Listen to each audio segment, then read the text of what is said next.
Okay. So what we're going to go ahead and do is we are going to go ahead and start a brand new one. I would like to make sure I want... Oh, right. The random research mod doesn't work with anomaly stuff.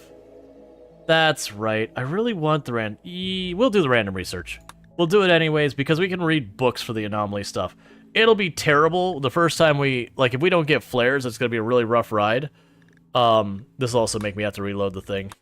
I really like the random research, no research mods. They're my favorite mods in the game. So we'll probably end up choosing like a temperate swamp if possible. Because one of the downsides of the no research random research is because you don't have you can't guarantee you'll have AC or passive coolers.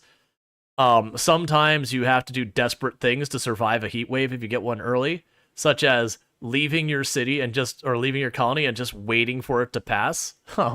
I've had to do that before.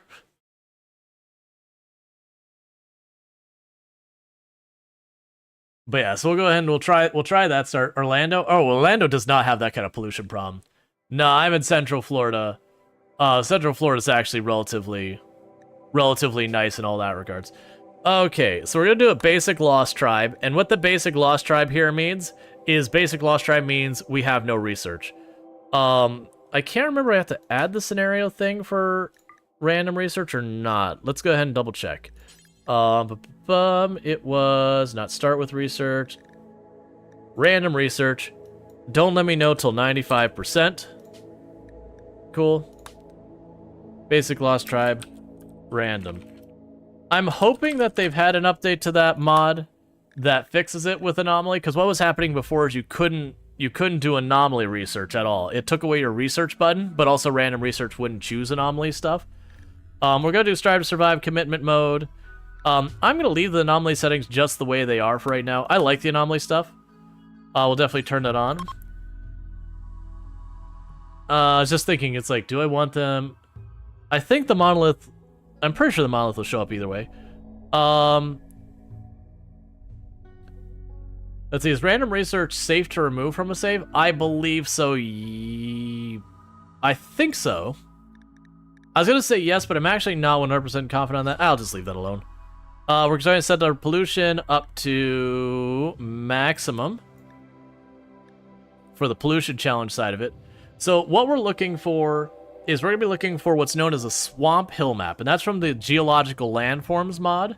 That lets you get kind of like interesting, exotic things where they've got ones where you can have like the entire area surrounded by a mountain. You can have like this little rock island and a bunch of them. There's some pretty wild ones in there for making interesting challenge runs. But we're going to be checking out Swamp Hill, which is one of my favorite. And that's because you get a little spot of rock in the middle of it, and it's just surrounded by nothing but swamp as far as the eye can see. Which is both a curse and a blessing. It's a blessing because when it comes to melee groups, you get a bunch of assault rifles or sniper rifles and bolt action, that kind of stuff. And you can just pick off people while they're slowly walking through the swamp at you. And you get a very strong advantage in those fights. The major disadvantage, though, is when you have, for example, a mech cluster drops in the map or a siege raid or something. You get to walk to them. So that exact same problem that you introduce onto the AI coming after you, it gets put on you. And then also for stuff like, oh, I want to trade caravan out, now they gotta wade through the swamp to get out there. Oh, I'm gonna go hunt, and they're wading through the swamp everywhere. And if you go, hey, I want to build larger than this area we've got coverage of, that you just have to deal with that. Okay, so let's go Swamp Hill. So you have extreme pollution. You have this. You are an arid shrubland Swamp Hill?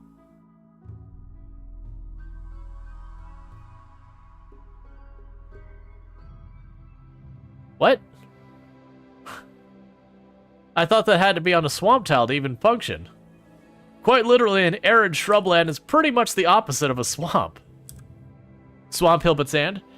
Yeah, no, it's got a bunch of soil. It's actually a pretty nice one. I'm gonna just move farther away.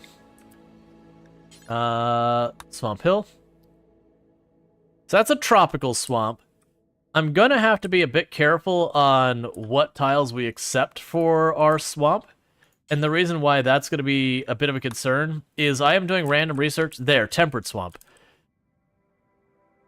I am doing random research. Well, that's an interesting one. Okay. So this actually works out for making the challenge more challenging in general, because I don't have one giant rock in the middle. I've got like a patch of like rich soil and mud in here in the middle of it, and I got like a little bit of stone. So this is actually going to be a pretty solid one. Oh yeah, people saying yay for disease. Yeah, average disease 1.5. Diseases have killed me in these runs before. I think we're gonna go for that one. There's nearby. Oh wait. Pollution 40. That's not high enough. That is not high enough.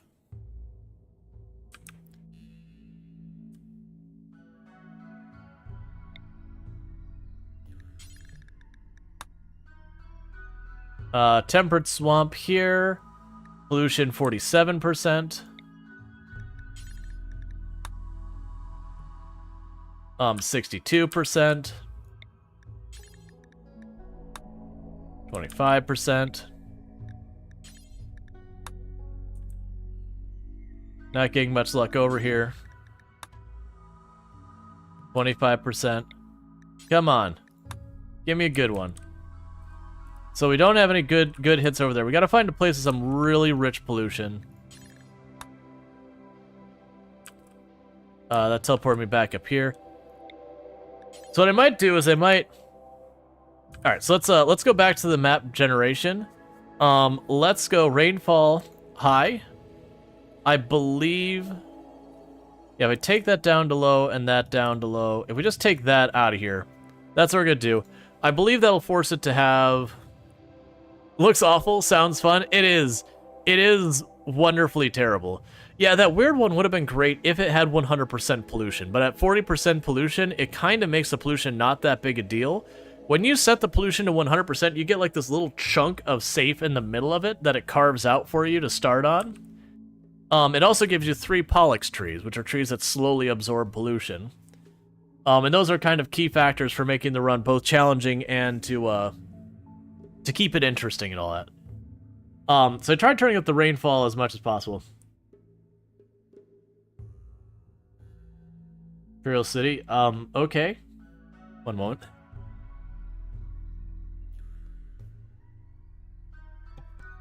Alright. Come on, you can generate map.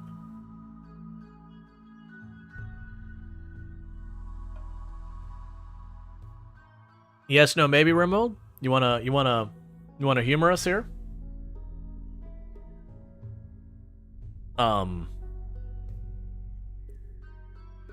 Well... Oh, we're getting an hourglass. Is RimWorld dying? Oh, there it goes. It just really needed to think about it, that's all. Okay, so now we should have tons of swamp. So that's tropical swamp. Let's try and get to where the temperate swamp is. We'll start up there.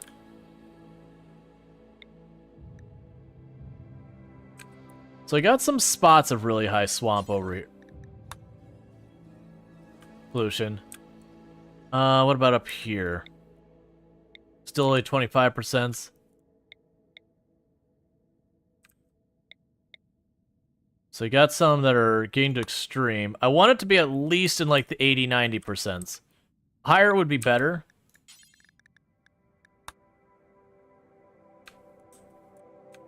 But we want to get at least up in that area. I'm willing to accept a tropical swamp. We could take our chances on this one.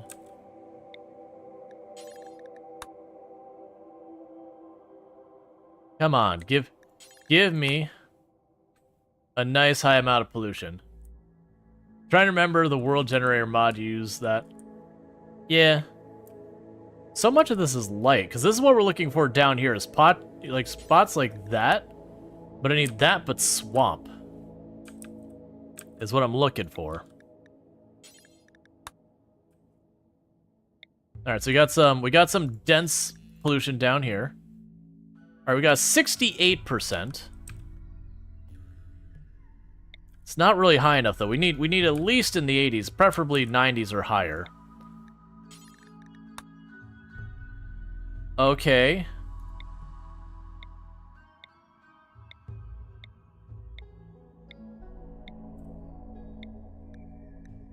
There we go.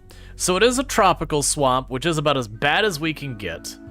We're at 98%, which is good enough, because once you're up to like 95% or higher, it is going to carve out a chunk in there. I'm actually curious how it's going to do with the rock in the middle, but usually it'll carve out a chunk of not pollution. You'd love to see this challenge in a mountain lake. Thank you, Putrid Platypi, for subscribing for 1 month. Thank you, Putrid Platypi, for the Prime Gaming sub. You only get one of those a month and you use it here, and I really do appreciate that. So thank you so much for that sub, and I hope you enjoy your advertising previewing as well as access to the emote. You'd love to see this challenge in a mountain lake nearly passable.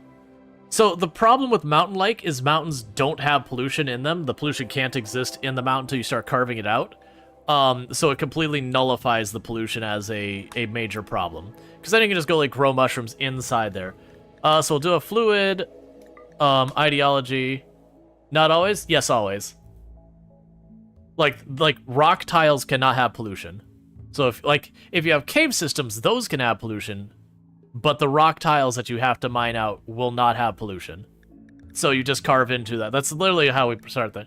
What about ice sheet? I don't even think that'd be fun to deal with, because you probably don't get pollux trees in ice sheet, so there'd be no means to progress. You'd have to get all the way to like burning the pollution. That's adding an extra layer of difficulty onto a thing that's already got enough. We're going to do the Prolicizer just for the beginning. It's a very neutral start, but I'm going to just do that, so that way when it comes to ideology later, we're going to do that. So we've got caribou as our venerated animal. We're going to leave the rest of this pretty much alone. I am going to remove where they have their preferred clothing, because that just annoys me. Because I want them to wear helmets and all that kind of stuff, and not deal with that. Otherwise, we're pretty much good there. You can always get them polluted if you just let the bags go on the mountain. Yeah, no, it's just one of those things I'm not going to do with that. So I do have kind of a rule for myself that over here, I earn all my own scars. So anyone who's got a scar, we're going to go ahead and get rid of it. And then we'll see what we get and see where we got to fill in stuff. Alright, so we got Great Memory Kind, who's good at crafting and construction. That is a solid winner there. We've got a beautiful, volatile, super immune pawn. Honestly, on a swamp tile, super immune's going to be pretty strong. They also are a crafting and construction person. We've got a very neurotic, slow learner, Gourmand. That one might not stay. Gourmand, I really don't care much for. Fast learner, too smart, who is gay. That's actually totally fine. That gives us someone who's good with plants and animals and mining. I'll probably keep them just the way they are. Abrasive and jealous. Abrasive and jealous can go die in a fire. Quick sleeper, undergrounder. That's fine. You're amazing at mining. And then the other one was the Gourmand I don't necessarily want. Psychopath, Night Owl, super immune. So I actually have construction to spare. I might not keep that one, even though super immune's good for us. Because we are going to be dealing with disease, I do need to kind of go out of my way to get a doctor. I really like very neurotic. I'm looking for a doctor. Because on a tile like this, with all the disease we're going to be dealing with, if I don't get an actual, like, decent doctor, it's just going to be waiting for the first round of malaria and then half the colony dying. Man, some of those are strong, too. Getting a lot of people incapable of medical. Okay. Alright, well, that doesn't do me. 93. You are a dead pawn from the moment we start.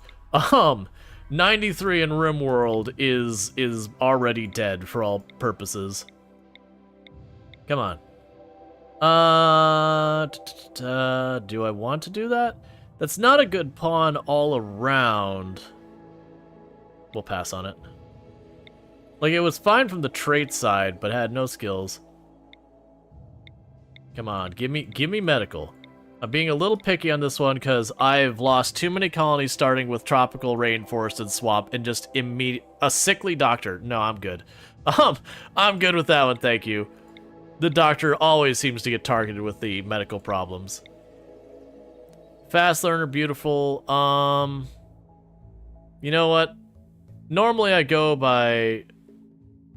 Let's actually check, make sure I don't have anyone else who's like 90 or that. I've gotten caught off with that before. Honestly, that would be the worst. Let's see, no challenge is already set, but have you ever think a senior citizen run? No. with RimWorld, the problem is there's not a whole lot you can do until you get up to the Tech Humanist or whatever, or Ritual now, to like de-age your people. So if you start with old people, you basically just watch them all die of heart attacks and everything. Oh, and here, let me go ahead and start our queue. I haven't tried that yet. Alright, so I think we're good. We got a lot of people in their 50s. That's not too bad. It's around their 60s that they start to get the health problems and all that. We've got most stuff. Our cooking is really not here, so we've got food poisoning in our future, friends. We've got food poisoning in our future. Take a sip. What's the worst that could happen? Alright. We don't care about that dialogue. That's actually giving me a pretty good amount of usable space. This is definitely more space than I'm used to seeing. So if we look at our pollution, all the red, it bad. We got a little spot down here that's okay. That's not particularly useful. You heard birthday events on 20-something before? You know it's rare, but you thought it was funny? I didn't think you could have those. I thought the birthday events were like really centered around, was it like 60-something? But yeah. This is actually, I know you're saying good lord. This is actually, I'm looking at this going, you know, this is pretty good. We've got the tree right here that we can work out. Somewhere here, now that I have the ability to search. Am I misspelling the Pollux tree? Yeah, the anima.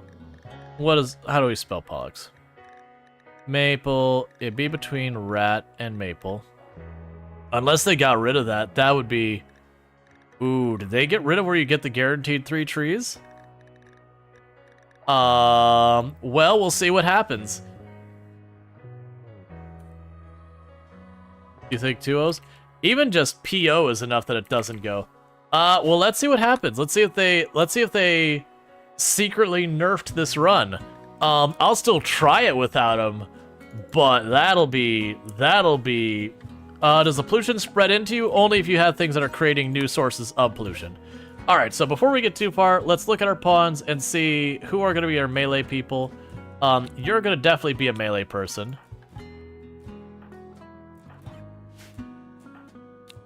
And usually I focus on having my ranged people. Yeah, so you'll be... Okay. Yeah, so you two are my best shots.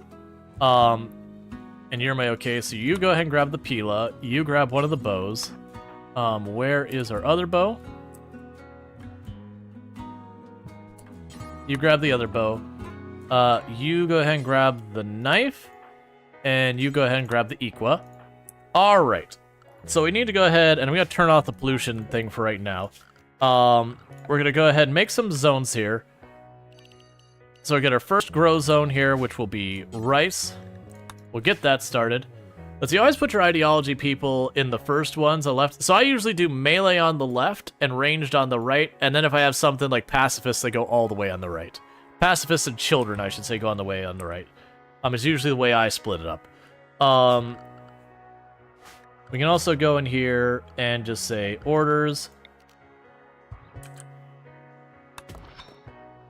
We'll start by carving in a room here for our home.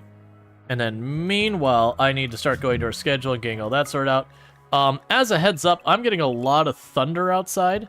I don't usually have power outages, but if I do drop, just know it is getting heckin' nasty out there. I was making sure if we had night owls or not. Alright, so we don't have any night owls. If I do drop, that's what's up. Not a whole lot I could do about that. So I'm going to tick all of the ones they have passions for and untick the ones they don't. Congratulations, terrible cook. And then once we do that, switch us over to this. Oh, I forgot you can't do the click drag down. It's fine. For the moment, you're going to also moonlight as a doctor.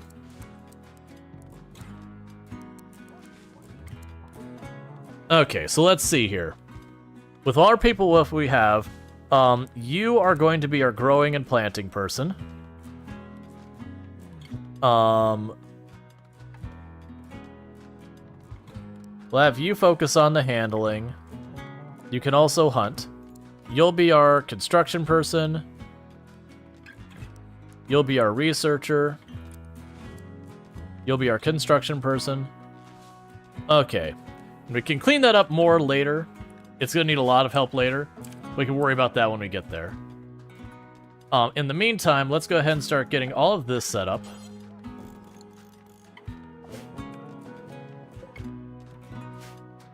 And what animals did they give us? Don't give me a breeding pair of Labrador Retrievers. They just die. They just die in fights. You didn't use ideology at all, or biotech very much, for your first run, which was like around 90 hours? Yeah. Well, I feel like, especially when you're new to the game, biotech and ideology are stuff you want to work your way up to kind of things. Alright, so floors. You'll remove that floor. And we can go here to zones. Not the home zone, expand area 1, center pollution. I'll just take a quick minute here to frame out where we've cleaned up the pollution from. And I do intend to wake up the monolith pretty early. I'm just gonna wait till we get like that first room done because you almost always get a sightseer like seconds afterwards. And I do feel like this would be a fun one to mix stuff up because I haven't done anomaly plus the pollution before.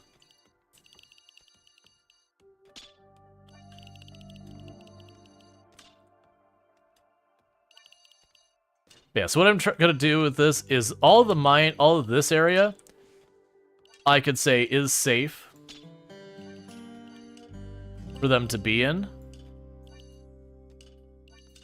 They don't have to worry too much about it, so they can sit there and they can continue cutting down their trees, doing all things they need. Pretty soon we'll want to get the research bench up pretty early on in the run, because I am at risk with this run of... Actually, if we get a heat wave, that very well could just end the run, because your usual solutions for a heat wave is you can put down a passive cooler. That's fine. Being underground does help a great deal. Air conditioner helps. But with the random research, I can't guarantee myself any technology. And so I run the risk of we get a heat wave. And if you don't have those, the next option is to walk off the map and wait for it to go past. The problem is I'd be walking off the map into 80-90% pollution. So I'd just get toxic buildup and just die from that as opposed to it. So it is those things that very well we could be in just trouble with that. Alright. And we'll end up shaping this better later, so it's not like this weird, janky spikiness.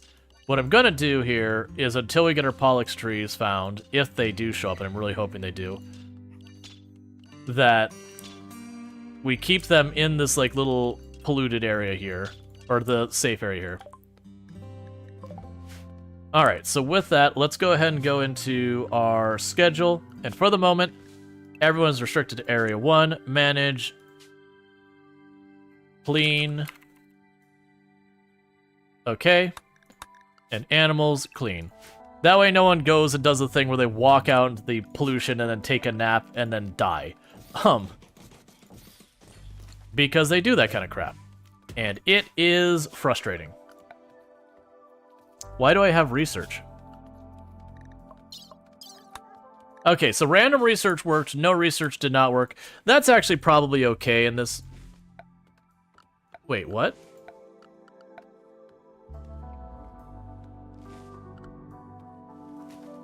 I think it did work.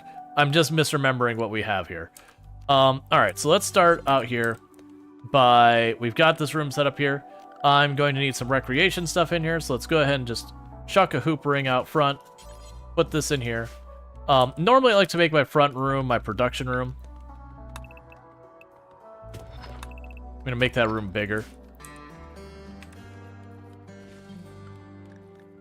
So get all that going. And I will try to keep it so that we don't have the pollution thing up on the screen at all times. Oh, you know what I bet you it is? I bet you the Pollux trees can't grow in certain type of the muck, and so it didn't automatically spawn them. They will spawn in if the pollution high enough after a while, Let's see. Yeah, DLCs get very expensive. Yeah, no, they do add up, but it's a thing that you luckily can take your time, buy one, and add to stuff. What's the difficulty do you guys think is a good one for the first couple of runs? Oh, for the first couple of runs, I would actually recommend going on a much easier difficulty. Don't let people, you know, get on you about like, oh, you're playing only this difficulty. Oh, easy mode. Don't let people ruin the fun for you. What I would honestly genuinely recommend is, I'm trying to remember, what is it, Adventure Story, I think is the first one that they don't have any penalties or whatever. Because there's like the community builder, I think, disables certain events, and I think Adventure Story is the first one that has everything. They're just toned down. So it's better for learning. You have all of the things available, but also you're not trying to learn while everything's at its absolute worst. All right, so we're going to need a place to drop the stone. Let's go ahead and put the dumping stockpile just down here for right now. We'll want to... Honestly, this is more farmland than I'm used to having on a pollution challenge. But I think the lack of starting Pollux trees is going to make it probably balance out in the long run. Okay, so we've got all that going. You're making good progress on these. So you have that for your frame. We'll go ahead and queue up the next field, which will be potatoes. And you can actually grow stuff in the pollution. You can grow tox potatoes. If you're not a waster colony, though, growing tox potatoes is really dangerous. Because your people need to stand in the pollution as they do it. You'd work your way up one difficulty after another after beating a run.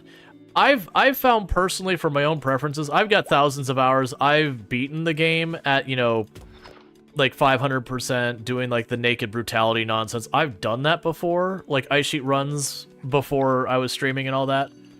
I definitely hit a point with streaming RimWorld, well, not streaming, but playing RimWorld, that those kind of runs stopped being fun for me. I felt like I was kind of cornered into playing my runs kind of the same all the time. Like, having like, and this is an over-exaggeration to be clear. Like, I felt pressured to build my bases in certain ways, that I'd have to lean on different tricks for manipulating pathing and all that, doing the thing where you poke one door, get them to chase you that way, shoot them a bunch, then step in and step out the next door to shoot them a bunch, and just ping-pong them and that kind of thing. And there's nothing wrong with that gameplay. But after a long time of doing that, I kind of got tired of that, and I more wanted to just build out the story side of it. I wanted to be hard enough, it's still like I can't just ignore stuff, and it's still a challenge to it. But at the same time, you don't want every run to kind of be this, like, sweaty thing. Let's say, not saying go 500%, just meant find a difficulty you like playing at and bump it up a level when you figure out you like to play. Well, I do think there's definitely a point where you go, this is my like, this is the level. Like, I found losing is fun, can definitely be fun for if I want just a straight up challenge. I like Strive to Survive mostly because I like to do a lot of challenge runs that are really gimmicky. And it becomes a necessity of those challenge runs that you have to tone down the difficulty a little bit on a lot of them, just because otherwise you're fighting the difficulty of the game, not the challenge, and then it becomes just like the mundane things that are killing you as opposed to, you know, whatever other stuff. There's a balance to be had. And I also think it's valuable that it is the way it is, just because then you get to, like, kind of pick what you want your thing to be. This is actually, honestly, for a start for pollution, this is a really good start. We've got a pretty good usable space down here. This is a pretty big rock formation I can lean into as well. So that's really good. The lack of Pollux trees is going to absolutely be hell to deal with. Like, that's going to be a big pain for us. Because it means I can't really do anything to fix my pollution.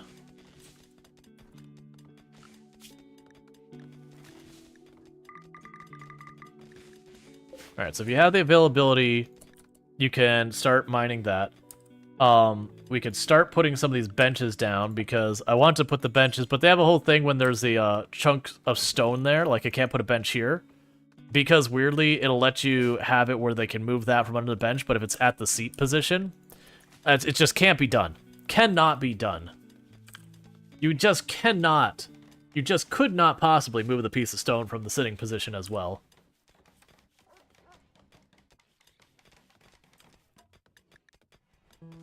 You'd recommend beating the game? I do think it is worth beating RimWorld. I know it's a meme that how few people ever do beat RimWorld, or that people just never go back to it kind of thing. Which I get. A lot of my runs aren't focused around getting to the ending. Please don't waste my materials. We're sitting on lots of wood now, but as we start converting all of this into farm and other stuff. New lovers. You know what? Let's get names on people before I try and pronounce that. Alright, so we have our first contestant for, you know, having a pawn named after, just trying to come up with a clever name. So the beautiful, volatile, super immune person who is our crafter construction, you're gonna be Cerise the Mage. So welcome to the colony. And then next up, we've got our kind, great memory, our growing person, and you're gonna be Kalaria's Star.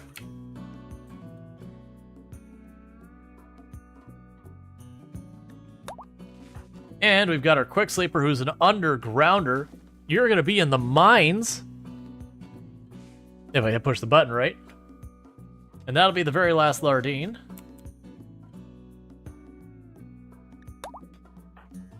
And we've got our fast learner who is beautiful, who is, I believe, our doctor and researcher. That'll be Luxray. And then finally, we have our fast learner, too smart, who's gay, who is, I think you're a planter. I actually don't know which one you are. We'll figure out what you are in a moment. You will be, let me go ahead and get this name. Let's see. Nonam Ario. I probably have that wrong. Please correct me, and I'll add the thing at the end where I get to it. Who are you?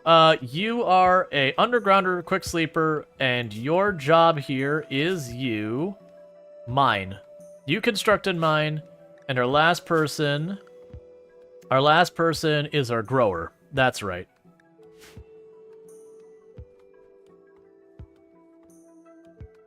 You don't even know what I am.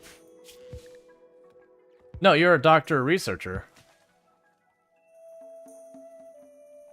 Yeah, no, I said you were a thing. I thought the one I said I didn't know what they were was this one. I was like, oh, wait, we already have a planter and all that. That's fine. Okay, so we're getting our research bench up, so that'll be good. You're our butcher? Yeah. I'm gonna have you haul that so I can put down the stove, because we're definitely going to need the stove, because we are going to do a lot of collecting of our food poisoning. This is going to be a very food poisoning centric colony at the rate this is looking for us. Oh, we should probably get someone who's got a priority to do the hauling and the cleaning. Well, the mining person's gonna be busy forever. Let's say our cook will also haul and clean. Bills, simple meals, due until you have 10. We can leave that way for now. Alright, so we did mine out that space back there.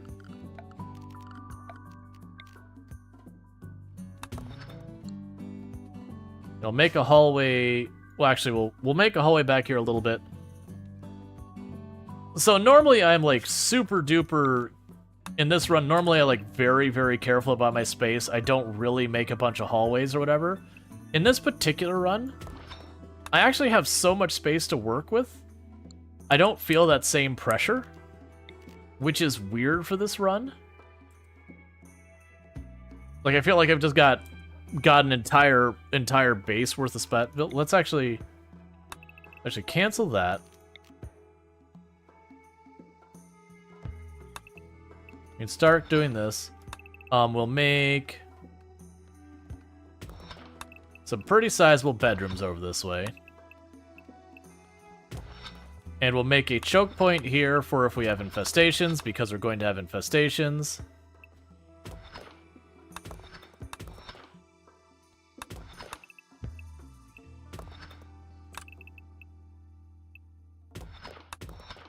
Okay. And I'm already doing the thing where I'm making my builds way too ambitious. It's just what we do here. So we'll have bedrooms for each individual back there. In the meantime, I don't normally do this, but we will build our recreation, dining room, whatever off there. I'll probably end up putting a freezer over here somewhere. But that's more stuff queued up than I should have queued up. But you get the idea. And the other thing we'll be able to do is we'll be able to build a wall here. For right now, that wall's going to be wood. I don't particularly like building wood walls, but a lot of these runs where I do the no research, random research, we build wood walls. It's just what's gonna happen.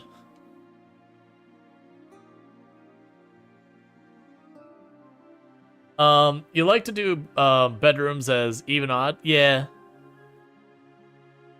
I usually also take the corners off of the bedrooms a lot of times, like give them so they're just not rectangles. In this case, I'm not bothering. We're gonna be kind of restricted because of the rock anyways, so that's fine. Okay, so you're still planting those fields. So let's let you go ahead and get that going. How am I doing so far? Okay, so we still got about half hour till Tomb usually gets home. At which point, that's when I usually take my break. Alright, so we've got that going. I'm not gonna worry about the art bench yet. We can get the crafting spot up and running. So Bills, Smash Mechs forever. We'll have them make 2 bows. Tribalware do until we have 1 spare. Because I have had these random research runs before, where I got all the way up to advanced fabrication before I got tailoring one or complex clothing once, and that was certainly not the greatest for a lot of reasons. All right.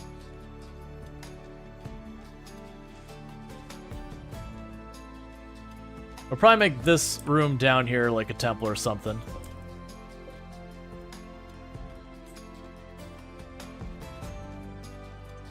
We'll also want to go down here, and we are still doing Anomaly, and this is the first time I've done this challenge with Anomaly.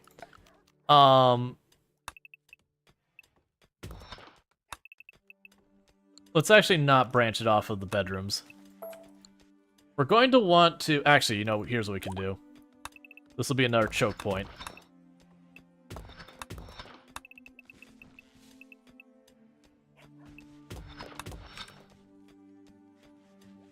Because that's how I fight infestations. I'll have these little lock rooms that then I can pile my people behind here and narrow it down just one enemy. Alright, I got silver ore that needs to be mined. That's fine. So we will need to go wood door here.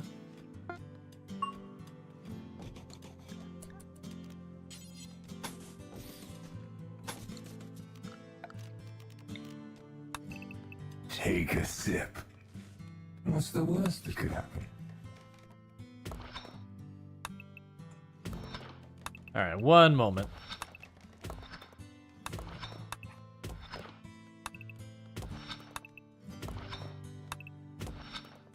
Gonna maximize our use of space down there. And this will probably be good for like a special equipment storage room. Alright. Oi!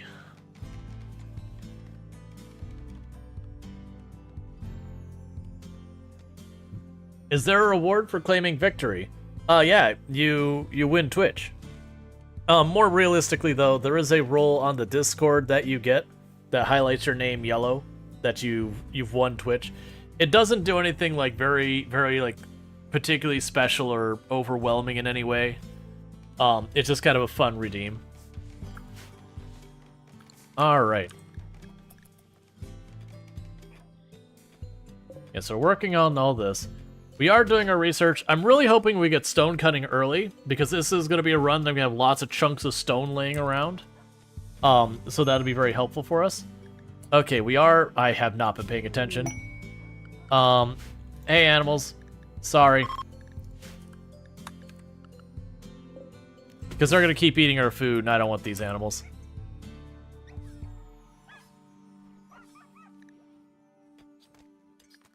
Let's just get that out of the way while we have the bonus for a new colony.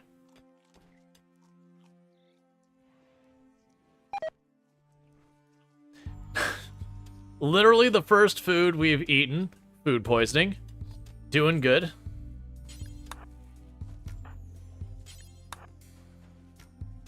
That physically hurt you. Yeah, it's just one of those RimWorld things, though. You just have to accept that animals that aren't useful, you only keep them around as like an additional challenge for yourself kind of thing.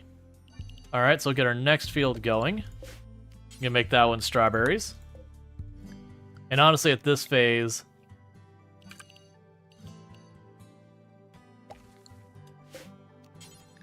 we can put down some corn.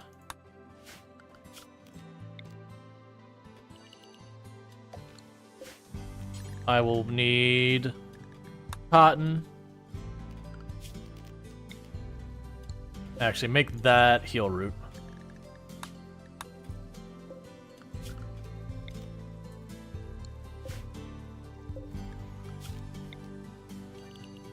Now I can make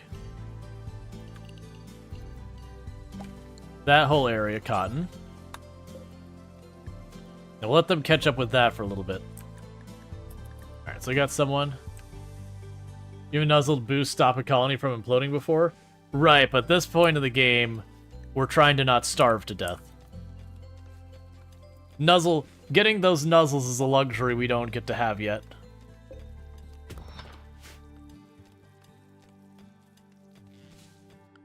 Am I gonna need a column in this room?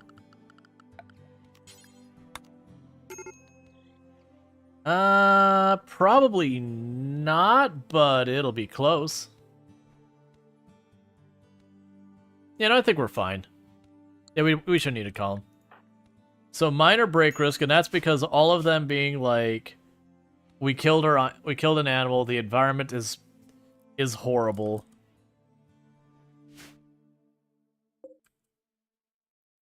Who was our highest social, by the way? I don't remember who that was. Lardine is 5. That's probably the best we're gonna get. What? You are very slow. Okay, so take the Pila. We're gonna probably want the medicine, and I'll take. Oh, we can probably go without the package meal. We definitely want the medicine. The cloth, I'll take the mask.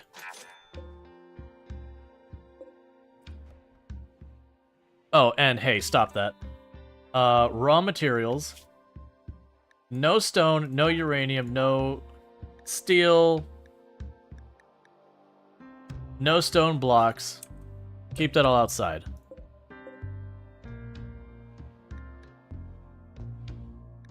Because the face masks are very, very, very important for this run.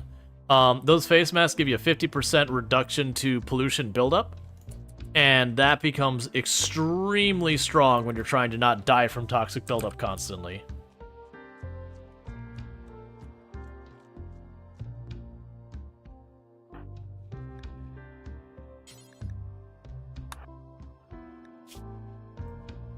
Yeah, haul that inside.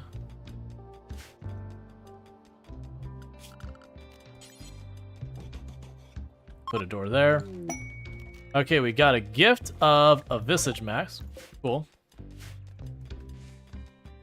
Yeah, but Nuzzle can be good. The problem is Nuzzle's one of those things that you can't count on. It may or may not help you. We are finding a lot of goodies in here.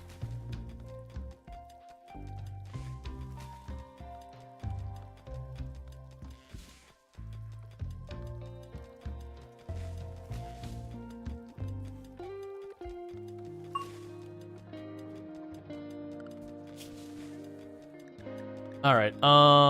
So you're hauling.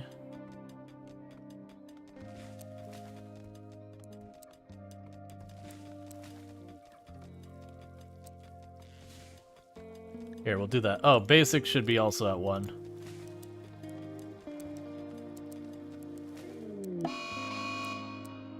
So shamblers are approaching. We have 3 shamblers approaching. I don't think they have toxic buildup stuff. We're gonna go ahead and just leave the shamblers alone because I'd have to run on the pollution to them. If they do show up and start causing us problems, we'll deal with them. Hide in our room because you slept on the ground. Just get used to it, friend. That's all I'm gonna say. That is a thing that will not be changing anytime soon. Were you our cook? You probably were.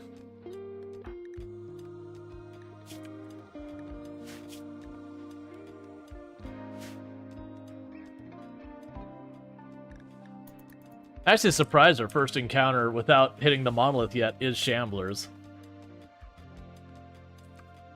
Oh, are you doing that thing where you cut down all the trees and don't plant anything until all the trees are cut down? Area revealed. Let's make sure it's not polluted. Okay, we're fine.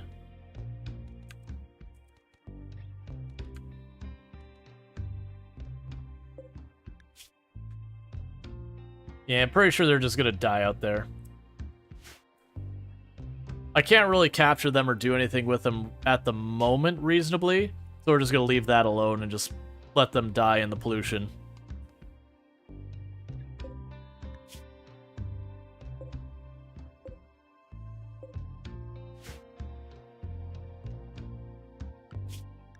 And I'll probably have to turn and hunt some of these animals here in a moment, because the rice isn't really close to getting ready yet.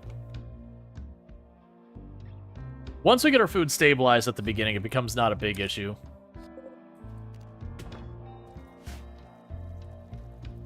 We're also going to need a storage room. That might be what this becomes right now. That's actually probably not a bad idea at all.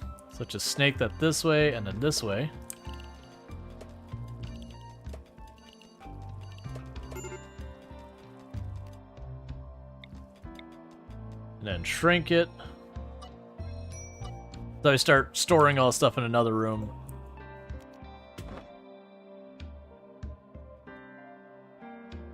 Okay, we'll just leave them out there to rot. It's totally fine. Because you always felt like it's weird that fresh starts have such a high move buff. Surely this is what a lot of people would have been the most miserable, pessimistic. Right, but that's a realism consideration versus a gameplay consideration. If you started out where everyone was in the sourest mood they're going to be in, trying to get off the ground as a colony would be absolutely miserable.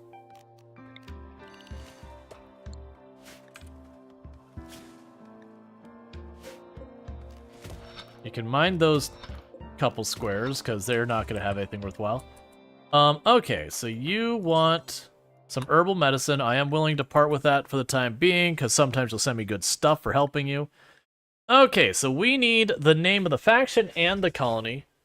So we'll need to figure that out. We are maximum swamp going on with maximum pollution. So we're dealing with all that. So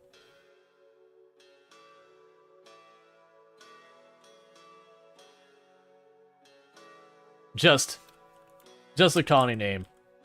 Typical Florida. A lot of our max pollution runs, the name of the colony was stuff like the YouTube comments section and stuff like that. Twitter in general. It's a toxic swamp. And then we are a tribal with the no research, random research. We are, right now, we're prolicizers. We'll probably pivot into something else. I don't know what we're going to go and specialize the ideology into later. I just chose Prolicizer because it's easier for when new people show up of just harassing them into all believing the same thing and not dealing with the whole thing of trying to force that one outlier onto the same page. Like, that's actually one of the big things that's rough with Naked Brutality, is you'll start with an ideology, be like, okay, this is what I want to do for this run, and then the other person will show up and like, well, I guess we believe in that now. Well, that sucks. It can just happen.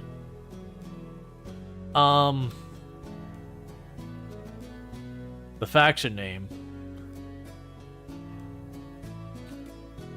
A lot of times I choose the guilty ideology. I really like that one. It's actually pretty strong, but it will screw you as well.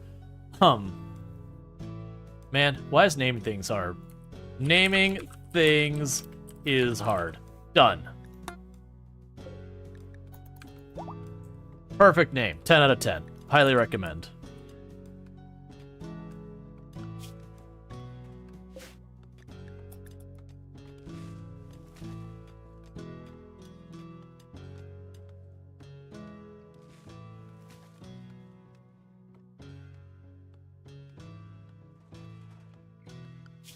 Alright, so Hilaria Star is now going to also prioritize hunting. So that way, any time, and I should have done it earlier, any time that something gets close enough that is something I want to hunt, Hilaria Star is going to beeline over there and try to get us a snack.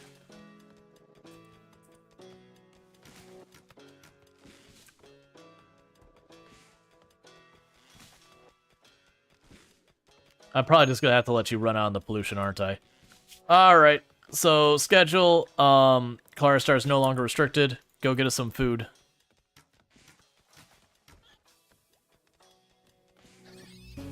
Now, one of the big problems you run into with hunting the stuff like this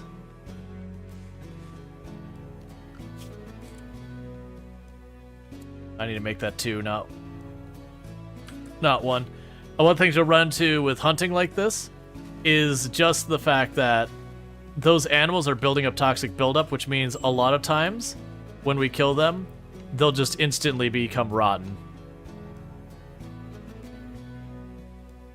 But you only have to hold out. Oh, the rice is almost done. That's good news. Because once the rice starts coming in, we start getting that rotation of I just have to get a little bit of food from the animals, and then the rice, a little bit of berries. You know, the potatoes will catch up, and then the corn and the strawberries, and at that point we'll probably be up to our eyeballs in food. I do have a habit of over committing my food supply.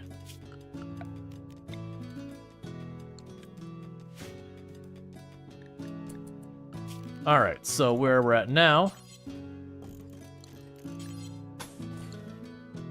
we can go ahead and do here is it will be time for furniture.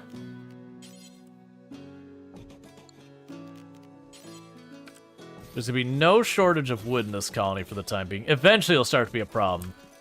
But this phase it won't be. So let's go ahead and pop in over here.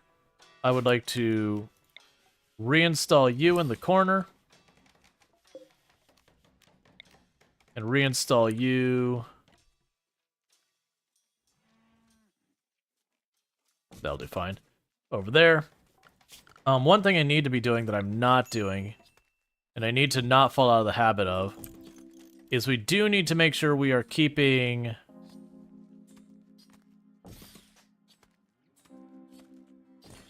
this place lit, because it will be important for anomaly stuff, and then plus it'll help with our production speed and all that.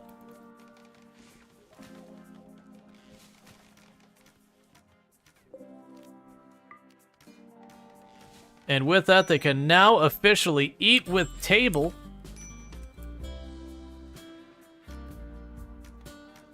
Sorry, please kill the raccoon.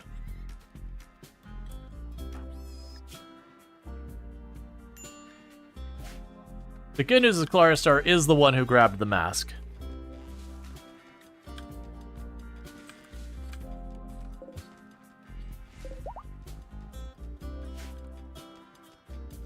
More compact machinery.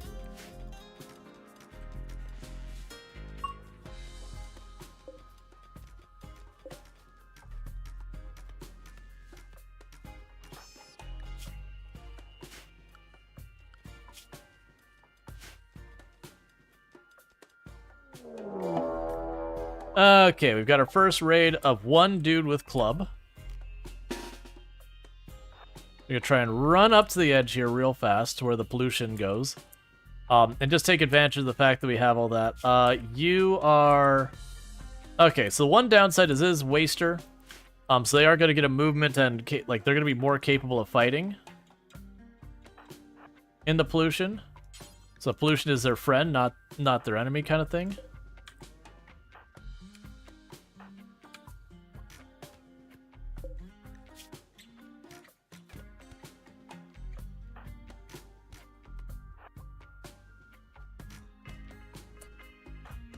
Alright. Oh, and one of the other arbitrary rules I give myself with these runs is I may not take a pawn that has immunity to pollution. Because that would defeat the whole challenge of it, because then the pollution's an asset, not a hindrance.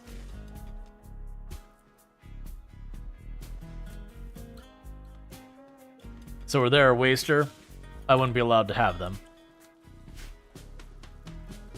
Not that I could support their drug habit, even if I wanted to.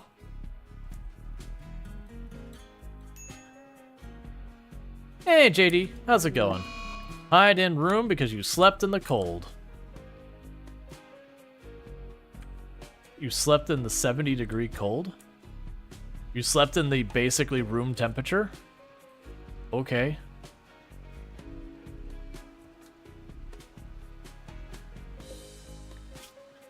Hey, Trap, you don't look like you're doing so well, buddy. The other good news about the swamp being here is those bodies should rot relatively quick. It'd be much better to have the Harbinger trees, but we'll waken that soon enough. I'm a little worried about waking it up before we have any of our research and stuff stabilized. I haven't done the pollution challenge with the anomaly before, and the no research, random research alone can make it really problematic. Because I can't, like, go out of my way to get the flares, and so then when a Revenant shows up, I just don't have the tools that I need.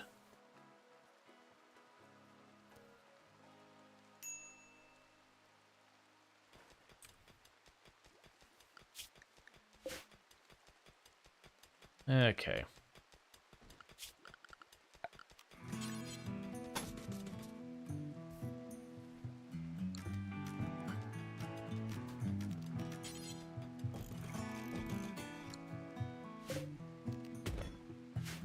So what will our first research be? That is the question. Was quiet for once in the past 6 weeks? Nice. Quiet days can be good. Quiet days can also drag on. It really does go either way.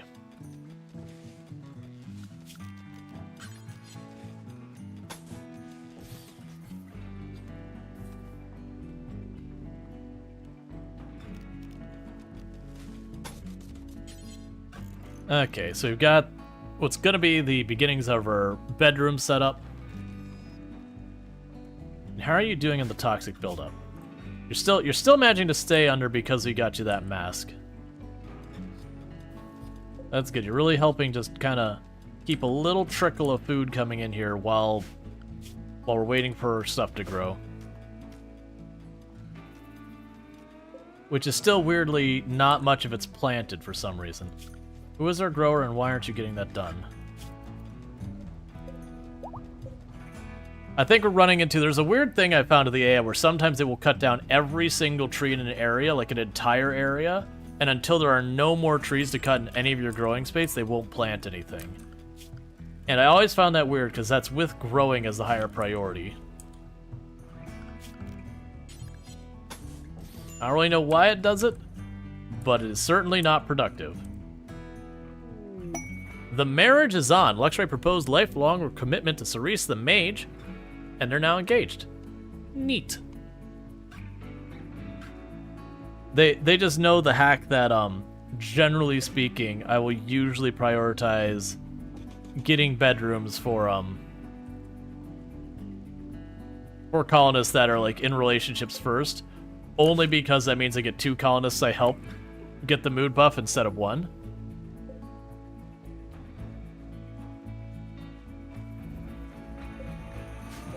Did I set that wrong? You should be, yeah, 10 meals. And you are the cook.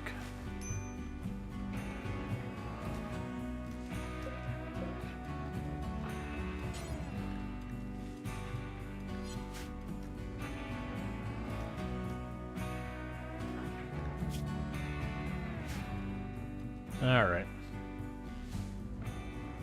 That's also good because I want to say Claria Star was one of our lower skills of our shooting people, so we are slowly training her up to be a bit more capable in that respect before we start getting proper fights.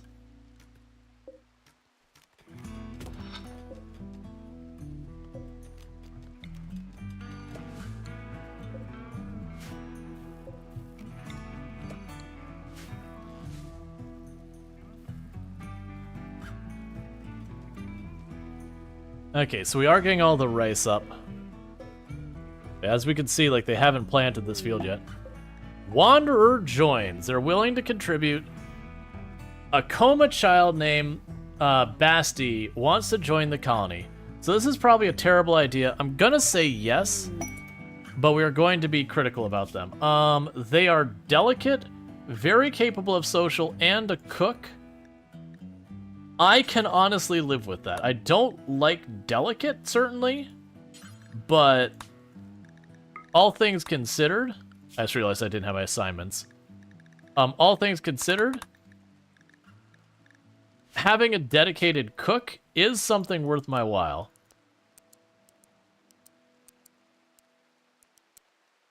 So you're now the cook. You can help with hunting. And that's what you do here. Which means we can take Claria Star off of that, and that frees up Claria Star to help out with other projects.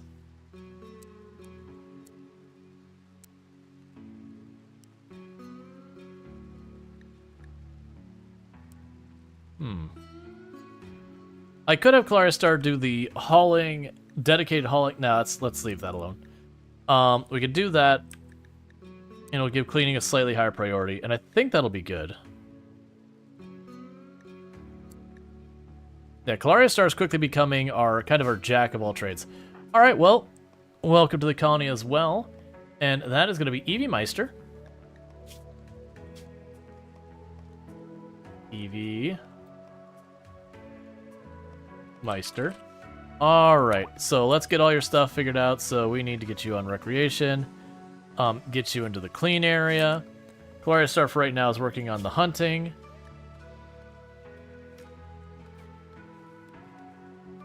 Yeah, so Claria Star has a very, very minor amount of buildup of pollution.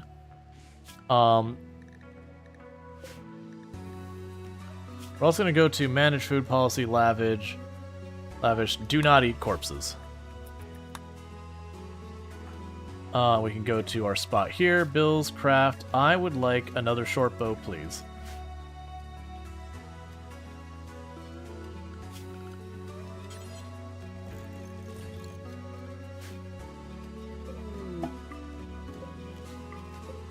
Research known complex clothing for our very first research. Let's go. That is one of the better ones we could have gotten, because that means I can get face masks for everyone, which really helps mitigate the issues with pollution. So I'm really happy to see that one. Okay, so I've got the bow, so go get your bow.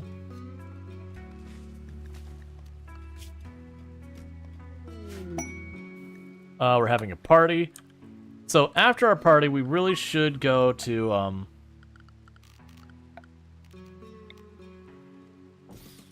figure out who is going to be our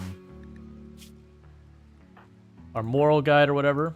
It's probably going to be Lardine, because Lardine does actually have pretty good, and unfortunately Evie Meister is the one who's highest, but they're also the one who I'm pretty sure is not our ideology. Nah. So it'll end up being Lardine will be our moral guide. Let's just do that right now before I forget, because I will. Complex clothing. Heck yeah, so moral guide for you. Meanwhile, we can queue up the hand tailoring bench. Now, the next one I probably want is stone cutting, just so as we start heaping up all the stone, we can put it to some kind of use. Hey, Bentley, how's it going?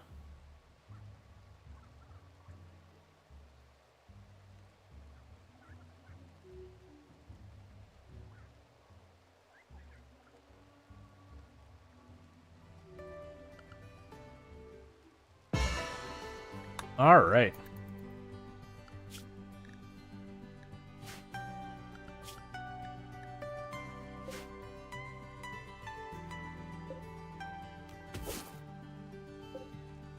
You're getting really close to that point where it's not going to be worth it for Claria's Star to hunt anymore because the animals have so much toxic buildup that they'll just instantly rot, so it doesn't matter. No, actually, that's not too bad.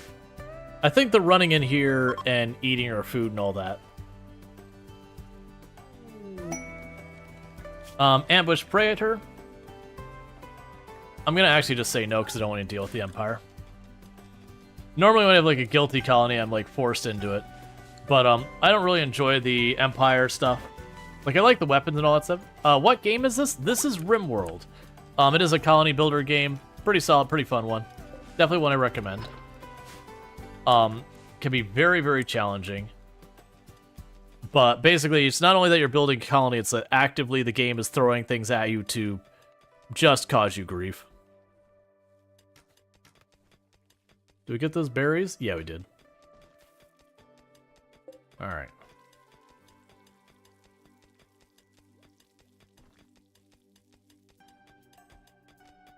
So we get that first bedroom carved out here soon. 75 degrees at night isn't helping, to be honest. 75 degrees Fahrenheit is basically room temperature. Like that's not even on the brisk side. That's pretty much room temperature.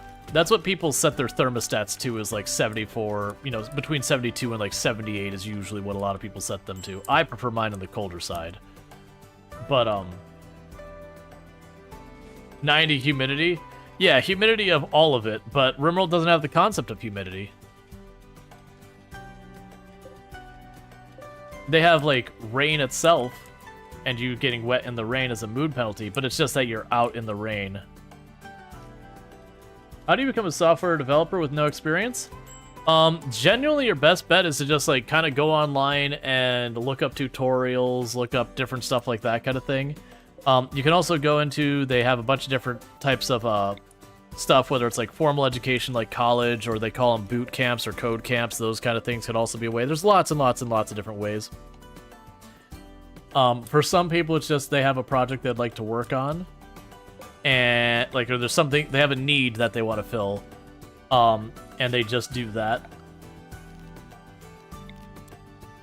So we got our double sleeping spot.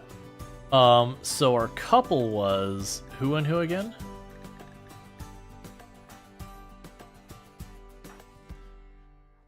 It was Luxray and Cerise.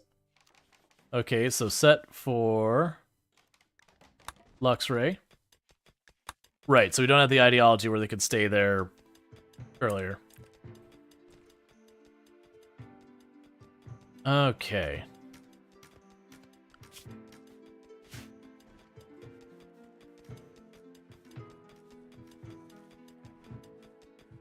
So eventually what I'm going to do is I'm going to have our people stop mining and start smoothing out walls and all that so we get bonuses there.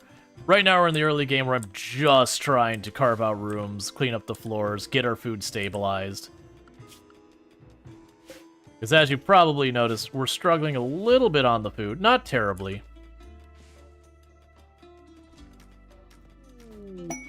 Pollux tree sprout. Okay. So with that, we're going to start having our first change, which is we're going to go zone. And we're going to go to dumping zone here, storage, clear all, critical, toxic waste packs. And they're also going to go zone. This is not a home zone. And I'm pretty sure, were you flammable? I think you were, right? Yes. Eventually what I'm going to do is I'll make a room around this Pollux tree, so that it could be effectively protected from like random people shooting fire and all sorts of stuff happening. But that's how we deal with our pollution in the long run. For right now, I can't really do anything with pollution, so we're just leaving it alone and just trying to stay out of it. But what will happen later is we'll start carving out the pollution, dumping it underneath the Pollux tree, and just letting it slowly absorb. We will trigger quite a few of the pollution hive, whatever they call them. You get, or sorry, infestation. You get infestations caused by... Sorry, I'm trying to like multitask here. You get infestations triggered by pollution bags decaying. We're gonna end up dealing with a bunch of those. That's just the way it's gonna be. But we'll get there.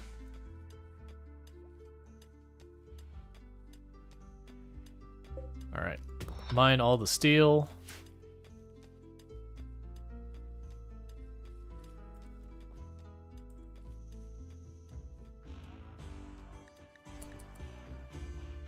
For those who don't recognize this track normally you can only get it when, I can't remember what the title is, like Baron or Baroness or something like that. You have to get one of the higher titles in royalty to hear it. So I've got a thing that makes those tracks available regardless. Because it's a bummer, because no one almost ever bothers doing that. So it's almost like those tracks don't exist.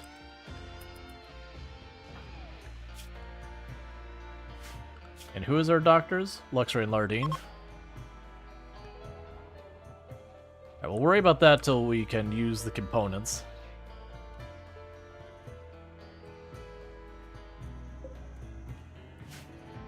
With that said, I do hear that my wife has gone home.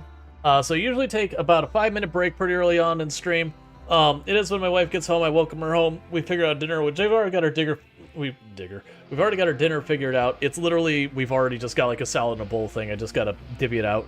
So it's gonna be a quick like 5-ish minute break. But thank you so much for tuning in, and I'll be back in just a couple minutes. I do hope you've been enjoying the stream so far. So I will be back in a few. So it's also a good time to like grab yourself a drink.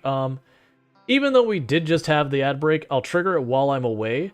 That way we have almost like 2 hours with no ads afterwards. So I do apologize for the double, but it's a good time for me to trigger it. So I'll be back.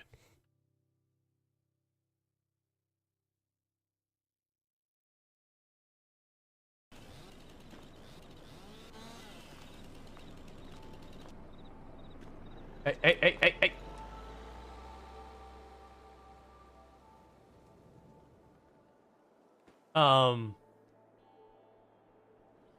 Well, that's just mean.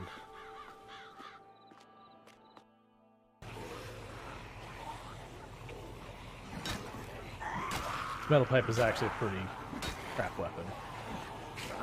No. I missed.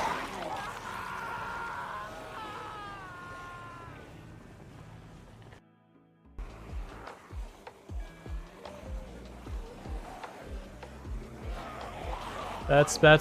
That's really bad. That's really bad. Get up. And we're safe. Whew. Nah, it's fine. We weren't moments away from death. Yeah, when I yelled.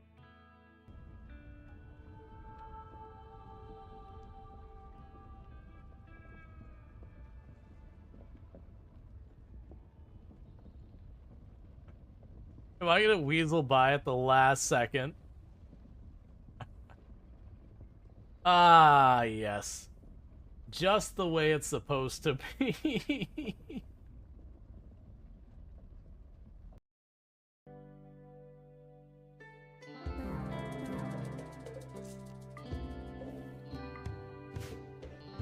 Well, that's not gonna help us. Yep. It's probably fine. That'll almost certainly not have any repercussions for us, having the entire group of guests who are going to stay, die from heat stroke. My colonists are doing fine, so I don't know what their problem is. Maybe they should just have made themselves out of tougher stuff. And this is March. This is the best month. And the reason it's best month is we're gonna go, woo, happy birthday to me. Please don't break that. You're a real jerk, you know that? Yeah. Lightning.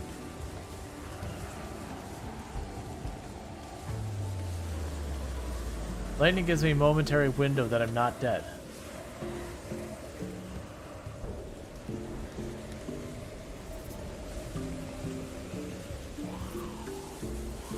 Thank you, Lightning.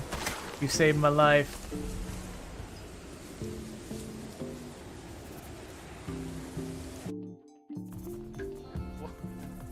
What is going on? A raid. He installed the musical alarm. Welcome to the nuclear reactor. Here we dance. We dance like there's no tomorrow.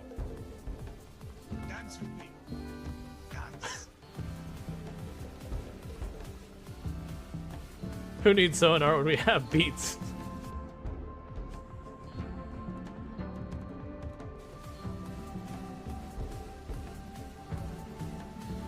I mean, the accordion makes it. I had no idea that this sub was rated for Euro power. Well, it's not. No, that'll definitely overload the reactor after they kill us all. I don't think I've had nearly enough drugs for this. That sounds like a you problem. I'm sure that looks better in theirs, Can I like get him with headbanging. that sweet morphine? Not. No, Is there no? still bad. That was worse. No. Why? I hate you, bookshelf. Alright. Nope, we have Gorfy redeemed the Cosmic Twitch. Was there more books in this place? Because this is highly disappointing. Alright, let me go ahead and get the, I think it's a sign to read first aid. No, we need to burn these books.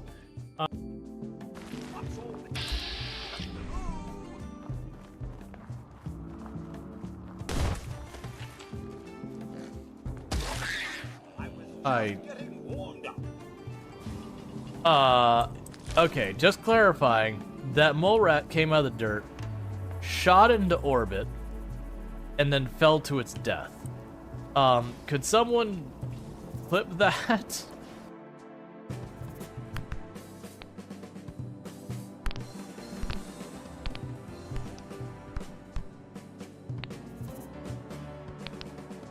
That's not what I want. Oh, that's sure, I'll take it. Yeah, I totally meant to do that.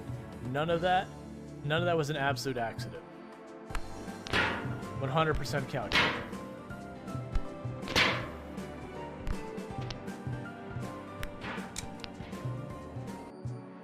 I just need to park it on the space and I push a button and the logs vanish from the ether. Oh my god, all these logs that are sideways.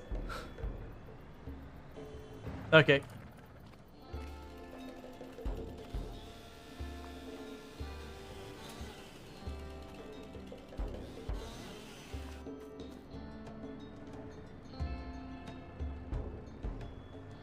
There, fixed.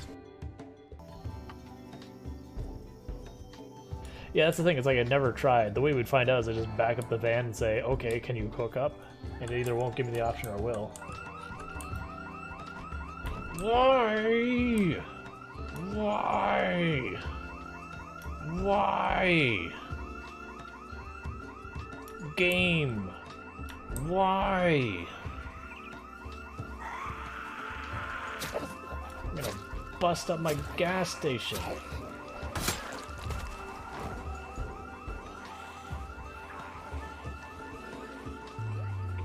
Alright, and I am back.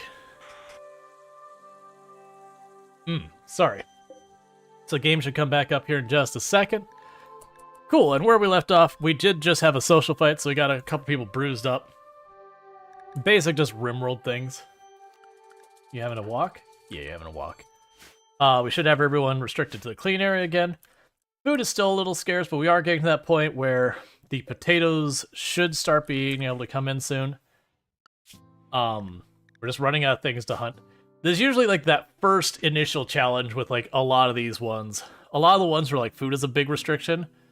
Just getting over that first hurdle of your food.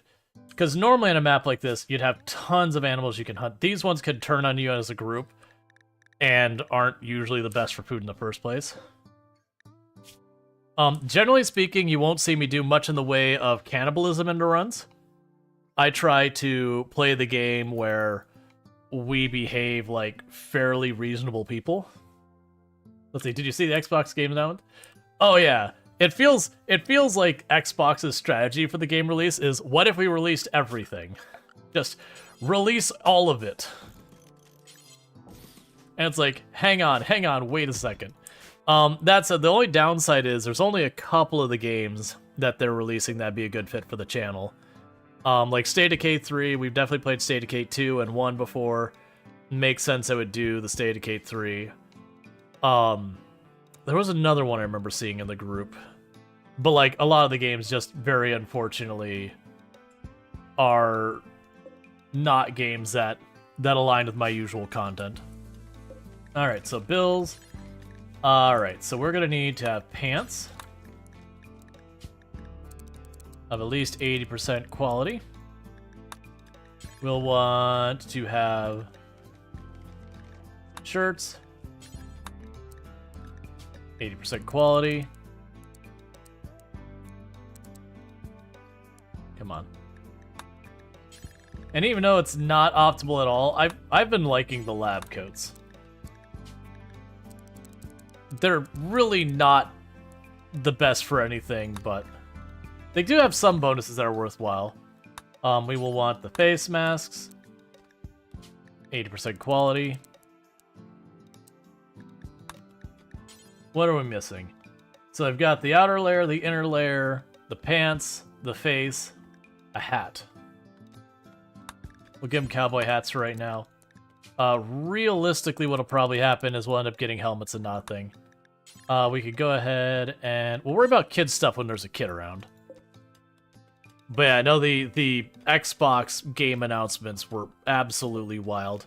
I know there's a number of like game series that were mentioned there that are big for a lot of people. There was I know Gears of War is like huge for a lot of people. I was just never one I got into. A lot of those kind of became big for Xbox and that after I'd gotten off of consoles already. I was primarily a PC gamer. And then some of those eventually came to PC as well. Break up. Luxray told Cerise the Mage it's not working out. They're no longer in a relationship. Why would you do this? Why would you get together, get engaged, and then break up all in the course of the first season?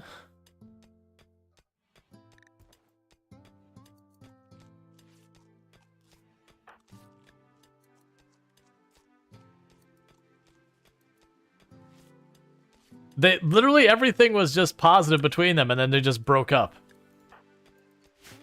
There was no negative because they harmed you or insulted or anything else. They just hooked up and then decided to not be hooked up. Okay, I mean, it's fair enough.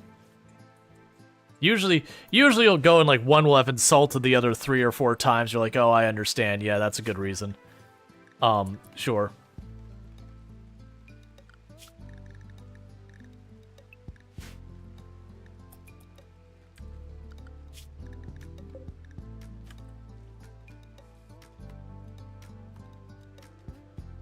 All right. Why are you not butchering that one?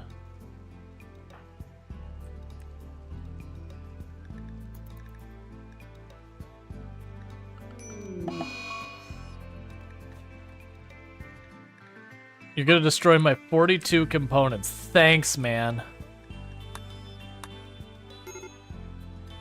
I would be more upset later on, but at this point, they're gonna just sit there forever. They're just gonna be begging to be target of a tantrum anyways. It'll be a pain. That's gonna hurt us later on. Right now, we don't have anything we can use components for. That will hurt us a lot later on.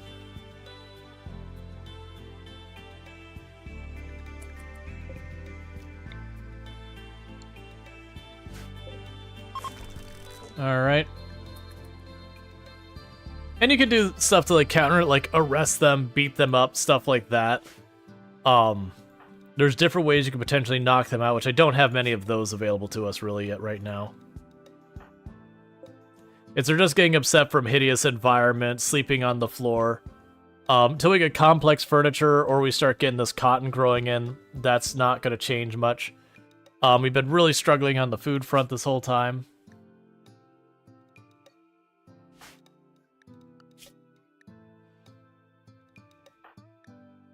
Gotcha. That's why our food hasn't gotten done, because you were the one who got into the social fight.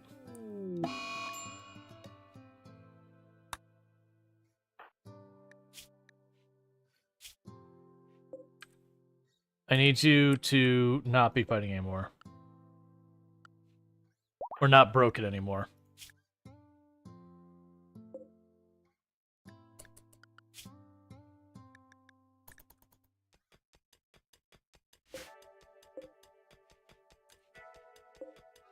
Those potatoes are getting close. About the time the potatoes come in is about the time that things should stabilize. I need EV Meister to stop being in a break for 2 seconds. We'll just have Claria do it. Claria, congratulations, you're back at cooking. Butcher the animals real fast.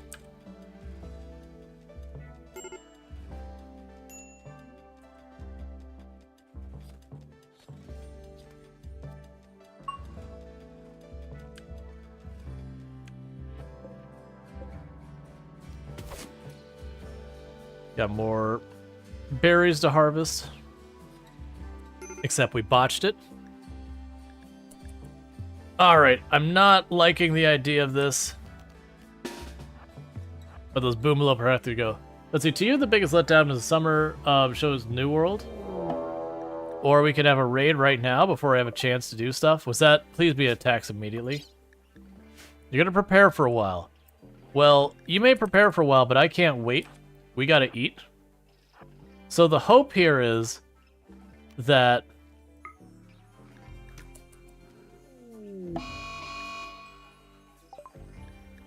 okay, so it's just the one. That's what we were hoping for.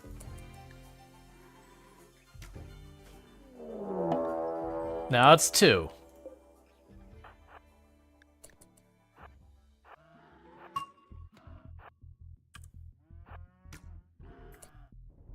It's more than 2.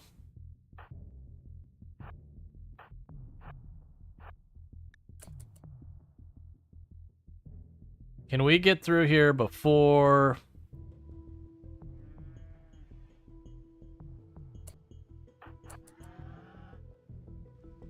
Close the door. Who's our construction person?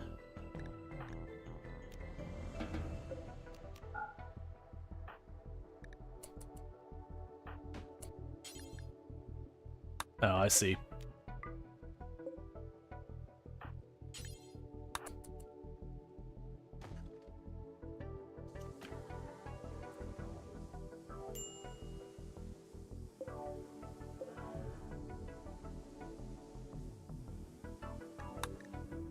It would be nice if they ran up there, but that's probably not going to happen.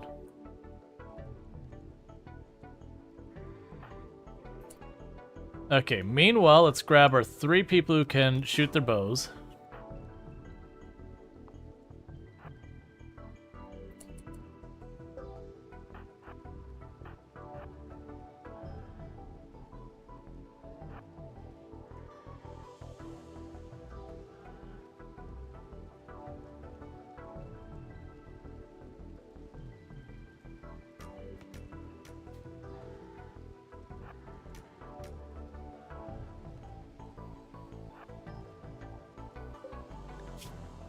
All right.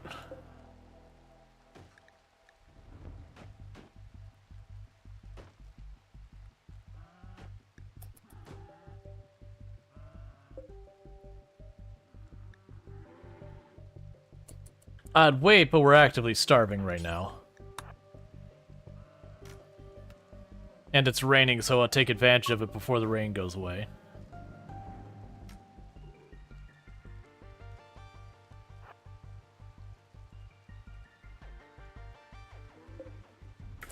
Oh, I goofed on that one. Alright, well the door's going down. And Rez had damaged it that far. So let's drop back here.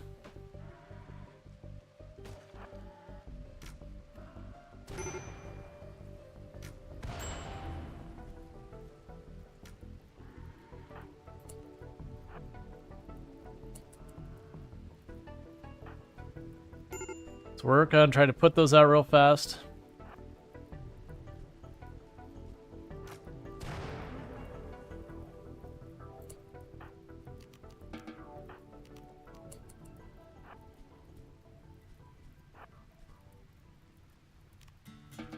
Okay. Yeah, the door was about to break. I wasn't watching its health. I only saw him hit it once. I was like, yeah, it's fine. And then I noticed I had like 1 hit left on it.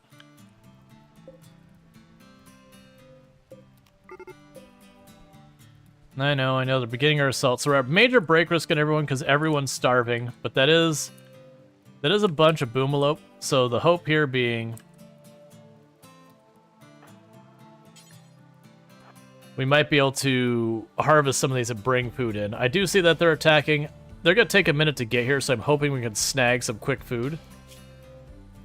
But we'll see.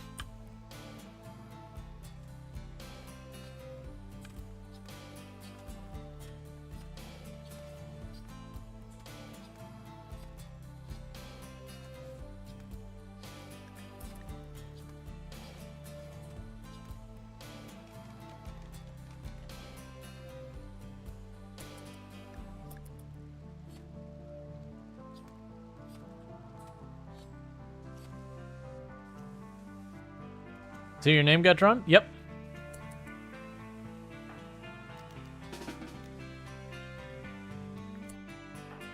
Alright, so we got to get out here to stage the defense.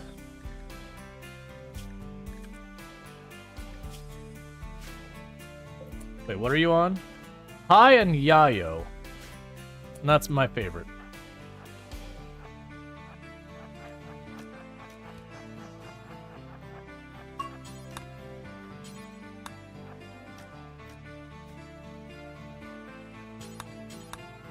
Come on, keep moving down.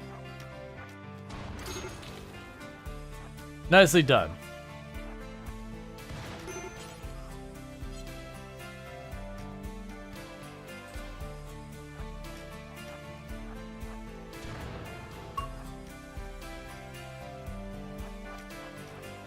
Please kill them.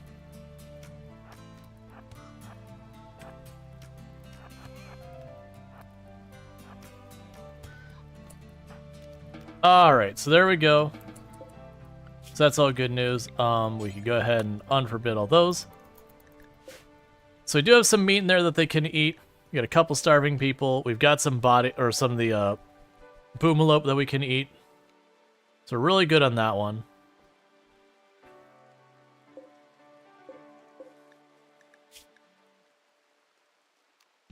We do want to strip them to get the fire foam pack, probably. Alright. Okay, so you're good there, so we could take you back off cooking. What should happen is once EV Meister recovers from those last couple injuries, we should be able to get some proper food going in here. The rice is about to be harvestable. The potatoes are getting there. This other stuff's getting there, so we should be in relatively good shape on all that. And then that should stabilize our food so we're not on the starvation fence. Plus, we've got more berries.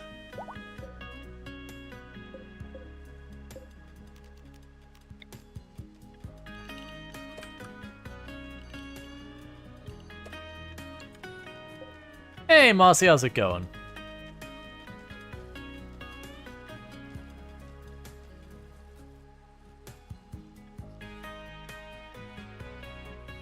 And what are you all angry about? You ate raw food, awful barracks, slept on ground, trapped indoors.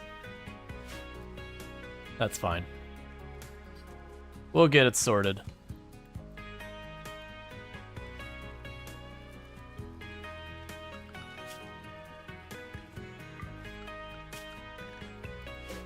And I, of course, have wildlife that is just chilling here eating my crops. That certainly helps my cause. We'll end up framing this whole area out eventually. Right now, that's just not the priority. I want to get these last couple rooms carved in here real fast. And then we can worry about what's next from there. I also need this cotton to grow, because once we get that... Okay, so we've got heat stroke happening. We don't really have a way to manage heat that much, other than just get clothes. Doing well, how it goes? It's going pretty good. We're starting our new pollution challenge on the Swamp Hill. Pretty rough time.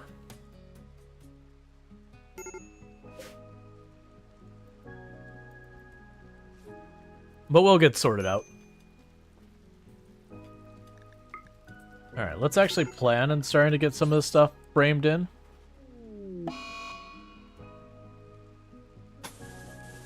A food binge does not help my cause.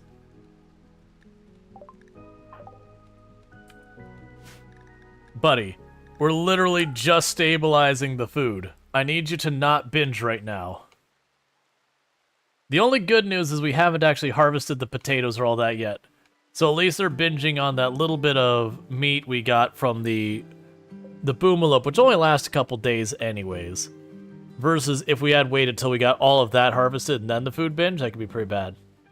Has a pollux tree sprouted? Yeah, we've got one pollux tree that is right over here. Yeah, it's right here.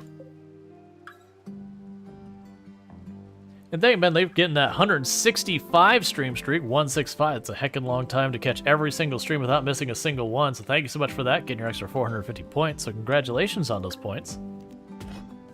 But it does mean a lot. Could you stop eating, please, and go to bed?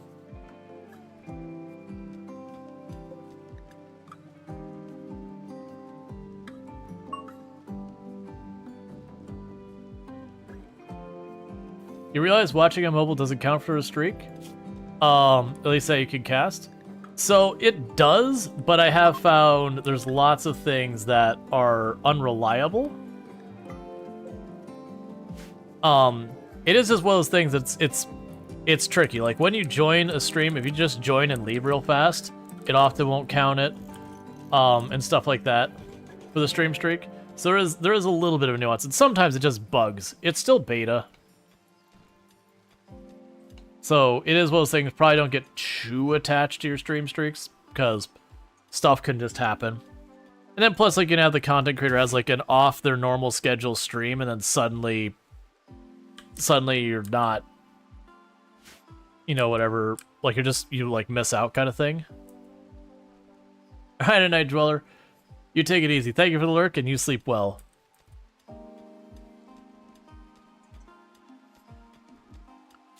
Wait. Oh yeah, you do have a lower priority for mining. That's fine. That implies that there's nothing left for you to grow right now.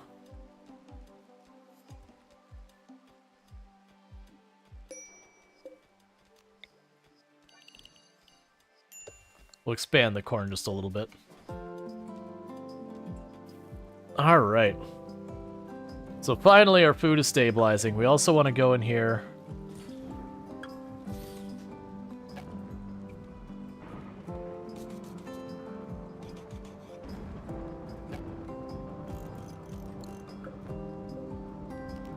Let's wait till they mine that out more and get all that. Let's see. You can find your progress through channel points. Yeah, now if you click on the bottom, like you hit like the little thing where you go to like your redeems and all that, there's a thing that'll show up on the top that says like, you know, you're at 32 out of 35, you know, 3 more streams and all that. All right, so we've got a raid. I'm assuming those are Yetkins. No, that's not. Slothful Night Owl, who has a scar on them. Does that attacks immediately? No, they're gonna wait. I can live with that. You probably don't want to stand out pretty much naked in toxic fallout. I'm not gonna tell you how to live your life, but I can assure you that's probably a bad thing.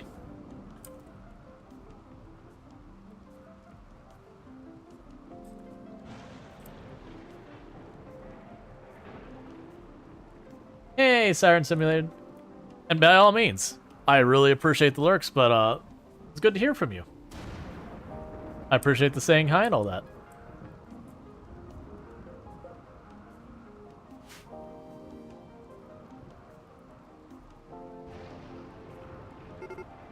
Okay, so beginning their assault.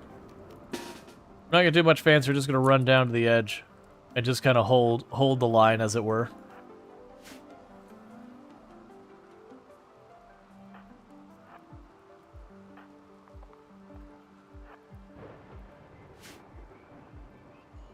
We'll eventually get a lot of this sorted out.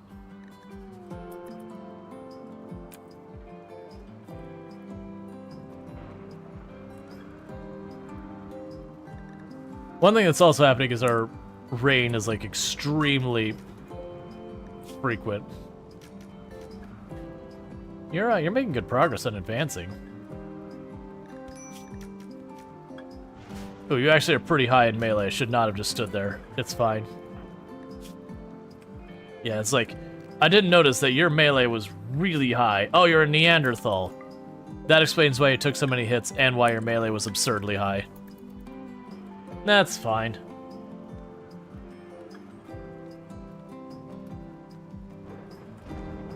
Neanderthals can be a bad time in the game.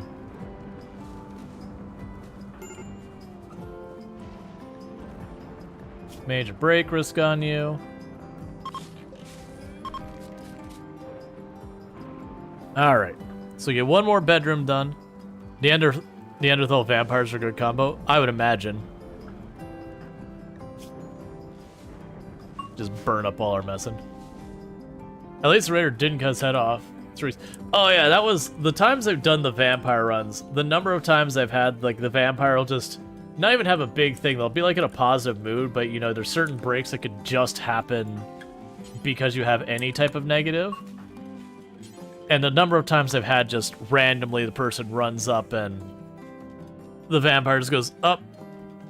I'm like, you know, I've gone berserk and just one-shots the next, like, the first person, or social fight one-shots the head off the other person or whatever. It's just like, come on, man. Please.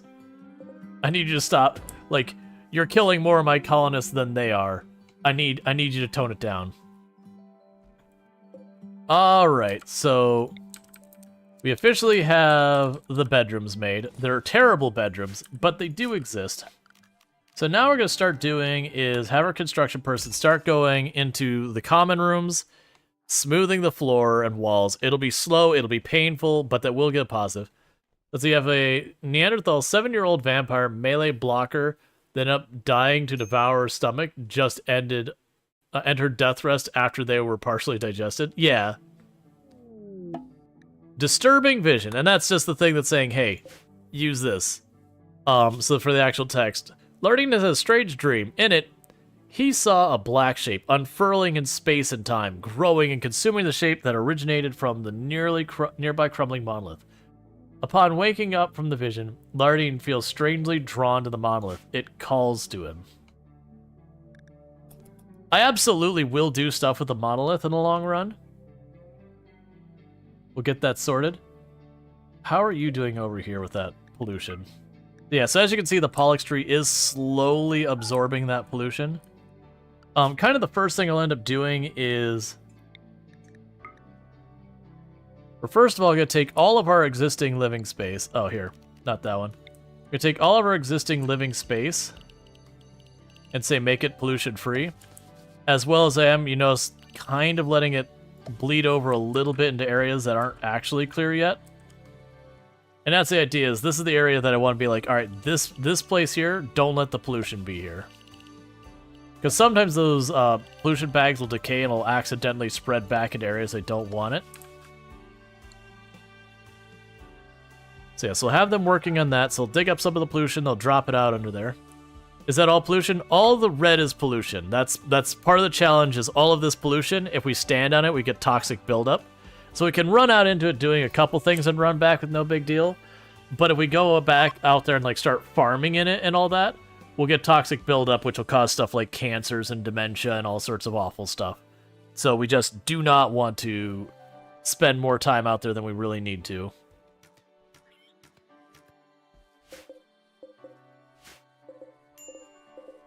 Come on, give me just this one. We can't tame you, right? Oh, we're actually close. We're only one taming off.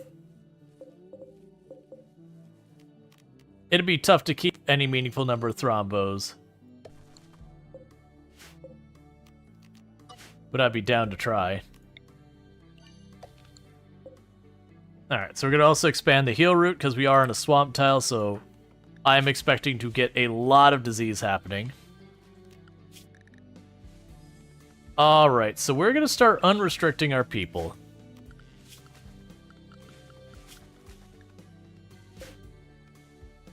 And what that's going to allow us to do is to both pick up that pollution, and it's going to let us start dropping it under the Pollux tree.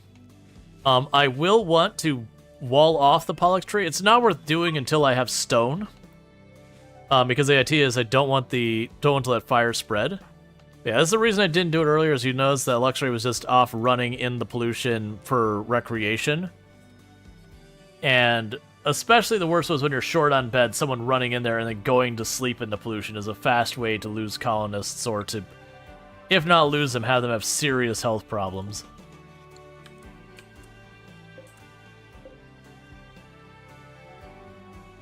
Alright, so we're not going to worry about mining too much more of that out quite yet. Seems like your stone will be limited. Eventually it will be, yes. Right now, like, the thing is I won't need to worry too much about stone in the long run, but it will be a thing I'll have to worry about in the short term. Another thing we'll do is we'll end up boxing in our grow space. Let's actually do that. Do we also set... Where's our pollution remove?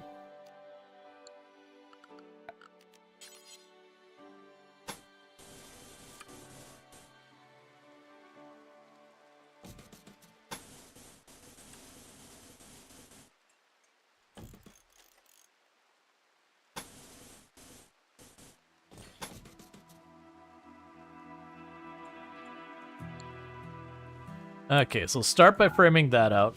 We're going to have to watch the people who end up building that wall. And the reason we get to worry about that is they are going to be exposed to a lot of pollution.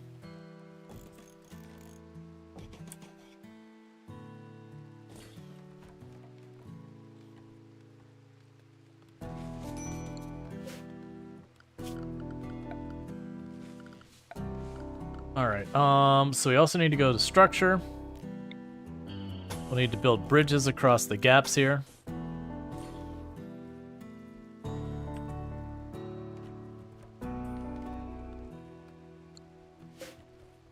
Okay. Yeah, so the first kind of goal is going to be to frame this all in.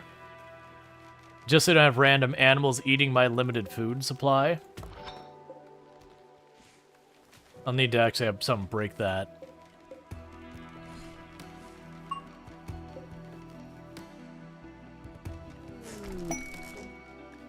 Shack of treasure. So, caravanning right now is not a thing we could do. I could caravan if I, like, beeline out to deal with a threat.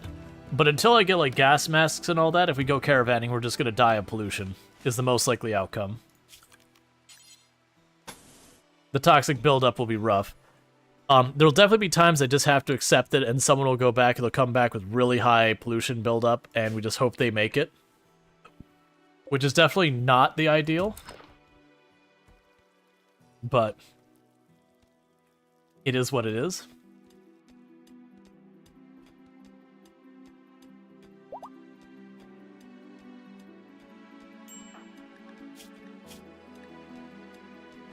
Alright, so you're still upset about a lot of things that could take you a while to get over. That's fine. When you wake up tomorrow, I'll have you break the ancient pipeline. And the good news, pretty soon we'll also get our first rounds of cotton. Once we start getting cotton, we'll start getting our clothes all sorted out. And once we get our clothes sorted out, we're going to switch from the beds we have to actual beds. Ideally, if we get lucky and we get complex furniture early, that solves that problem. But it's also those things that I've had pretty bad luck on in the past.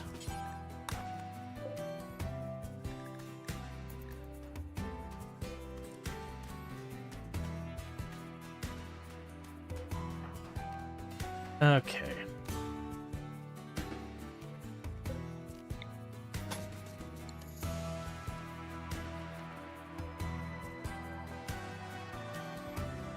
We'll also end up running into a point where I don't really have a lot for my people to work on. We'll end up getting multiple research benches.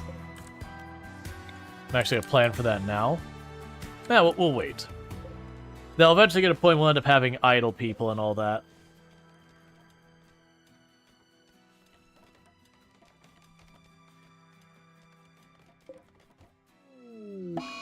Flash storm, that's fine.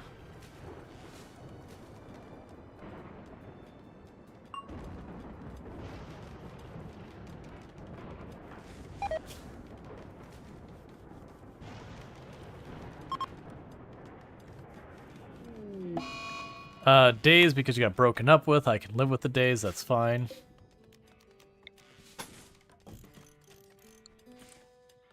Okay. So everyone's just contributing to getting the wall built. I haven't decided how I want to set up the defense on this one, if I want to actually set up some type of defensive perimeter so far as, like, you know, kill box kind of situation, or, you know, area for kiting, or how I want to set that up. We'll clearly need something. It's just uncertain what that something will be.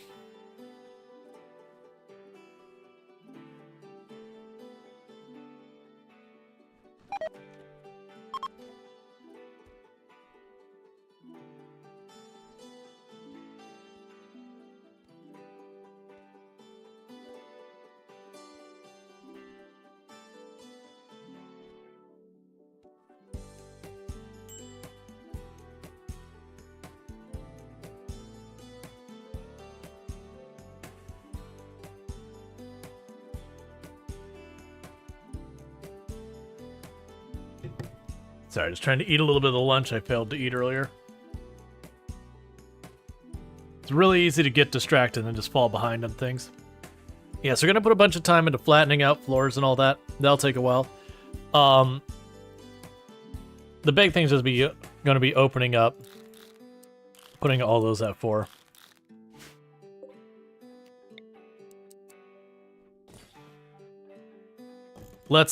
Let's plan for too many research benches. This is probably a mistake to do it this way, but it's just going to cost me metal and wood.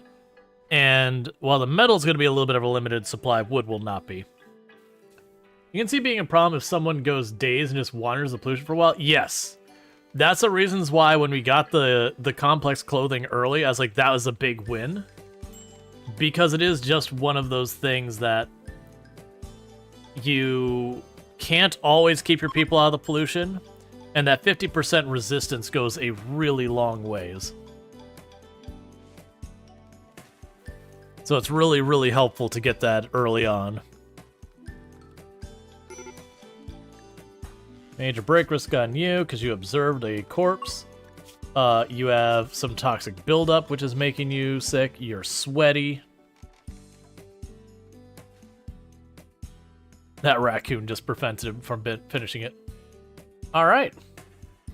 So you just got that tile to deal with, and then taking that spot out there.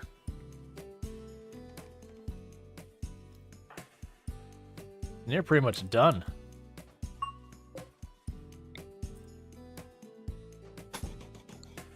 Okay. So why did you break? So it didn't, oh, why did you have a mood break? Or how did you... I think it broke because there's the corpses that are rotting inside of here.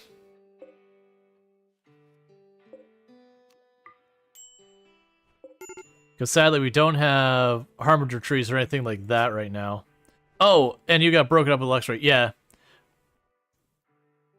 Yeah, you broke up with Luxray. You got engaged and then broke up for no reason. There's like no insults, there was no like any like they hurt me or they botched my surgery. It was like both of you were on the up and up and just went, yeah, never mind. And just like, okay. Cool, that helps the stability of the colony to do that. Thanks, man. Actually, I'm pretty sure, Luxray, I'm pretty sure your character broke up with them. Oh, that's just awful. So yeah, so Luxray broke up with Cerise the Mage, and if we check out Luxray, Luxray has also hit on Cerise the Mage 3 times recently. So broke up, and then immediately was like, hey, I know we just broke up, but, you know, have you considered getting back together?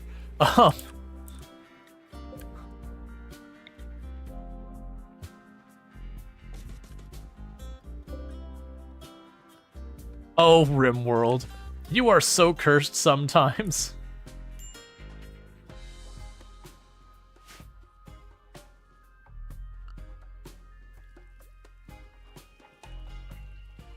Yeah, so let's not mine those components yet, because we can't use them yet, and we'll just send it thinner.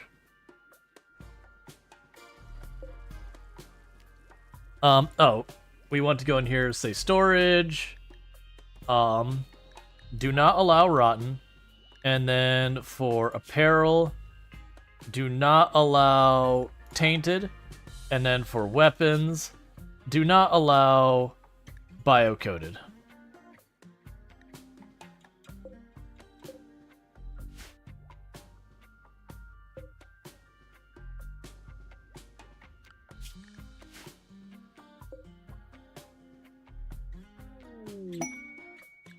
Okay, we've got 5 desperate nomads who are going to show up.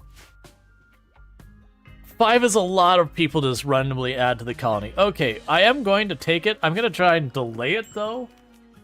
Because right now, 5 anything is a lot for our colony to absorb.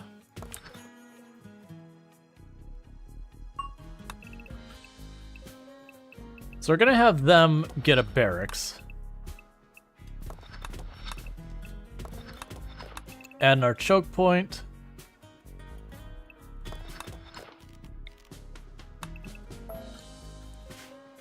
Yeah, so give them a barracks. I'm not quite ready for this yet.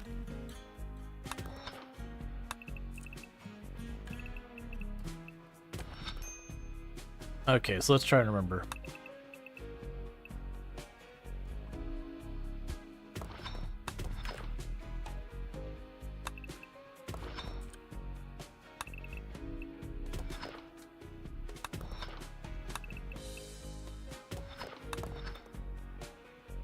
And that's going to be containment for anomaly stuff. So we are going to just consume the space here entirely faster than I should. Ship the Stars is definitely not happening this run. Wading through the entire map of pollution is not going to be a reasonable thing. We need someone to have higher hauling priority.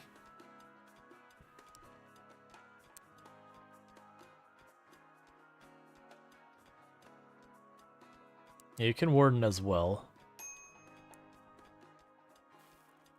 Yeah, so you're mining and construction.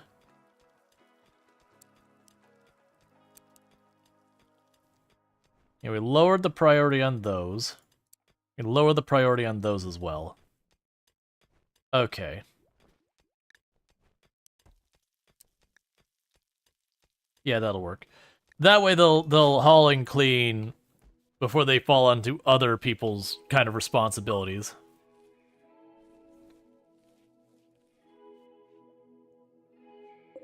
And we could build a door here. Oh, that's not the door. Research known, electricity. That's not a bad one. The pro and con of that one, though, is electricity opens up a lot of other research.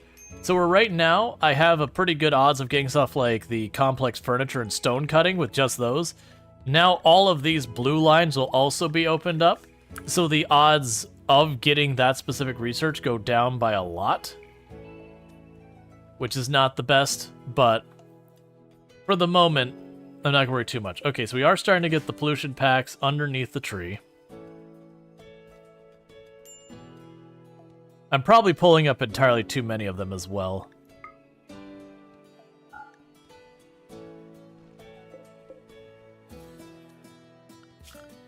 Let's see here. Zone.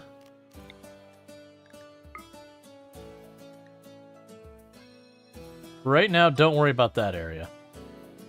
And this area here. You've already pulled up a bunch of pollution. I just don't want them to keep pulling up the pollution for right now. Because I basically have to wait for those to rot out there. And we've got like another pack or two that's already free. And if they rot, they just drop the pollution right back down where it came from. You're trapped inside here with my food, so you get to die. How much longer on that quest? 5 days. That's fine, we're working on it.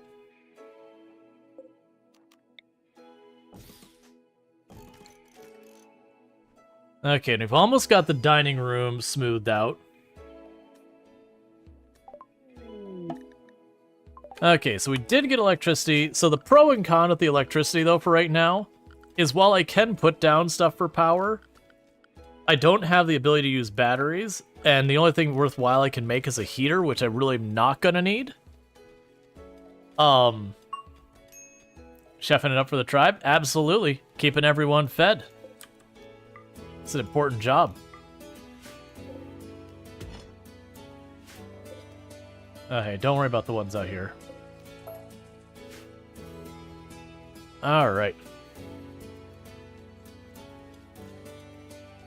Yeah, so we got the electricity, we don't have anything to make it stable or particularly usable right now. So it's still an important step, just not there. Let's see, what size do you normally make my fields? It depends on what I'm doing. If I have, for example, just like one colonist, Naked Brutality, I'm going to use really small fields, like 5x5, and only like 2 or 3 of them.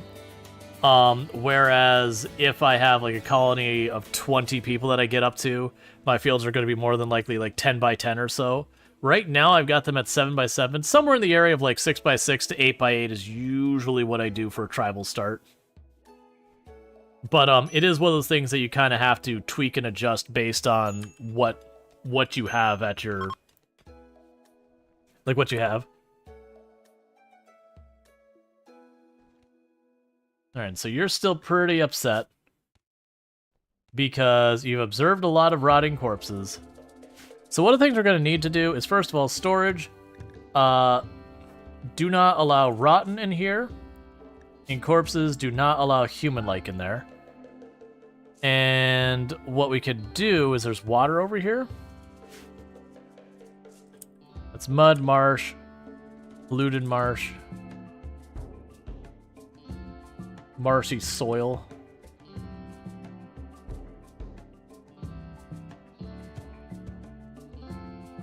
Yeah, I'm assuming just straight up, there we go, we got a spot right here. So what I can do here is I'll make a dumping ground right here. And we will clear it. Make it critical, human-like corpses. There we go, zone. It's not a home zone. That way they can start getting all these corpses out of the area. So they could just rot out here in the water, where one, we won't run into them constantly and have mood breaks all the time. And then two, they'll rot away faster. We might get lucky to get Harbinger trees later on. I do want to hit the Fallen Monolith. My only deep concern right now with the Fallen Monolith is just, with the random research, I don't know if it works with this at all anymore. We'll have to see how that works. Because I know when Anomaly dropped, random research didn't work with Anomaly, so you physically couldn't choose to do the Anomaly research. You had to read books, which was still kind of cool. But it only works if you have like a reliable source for your books. What is our ideology's parties? So we have a drum party that can use at any time. And it recharges Psi Focus, so I'm not super worried about that. We need our materials for other things for the time being. I was basically checking to see if it was a lantern party, if I wanted to put a fire out here for a lantern party.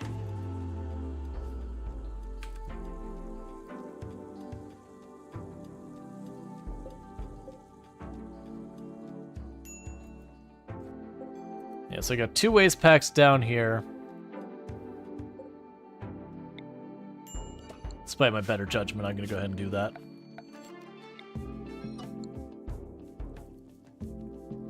We just got to be careful, because if you get ahead of those, the head of the rate those trees can handle it, it just splat. Like what'll happen is the pollution will splash down. So where you see like the little pocket in here, it'll fill that up, and once that's full, it'll go like the nearest tiles, and it'll drop it down there. So you can get into the cycle where you're picking up the pollution, moving it there, dropping it down, having it spill right back out, and then triggering infestations. So you do have to kind of like pace yourself on how fast you do it. It's really easy once you get the freezer. Once you get a freezer online, all you do is just use the freezer as a giant buffer. And just have like the one tile that they keep replacing the stuff on. And every once in a while they get a tiny bit ahead. But that's not that big a deal.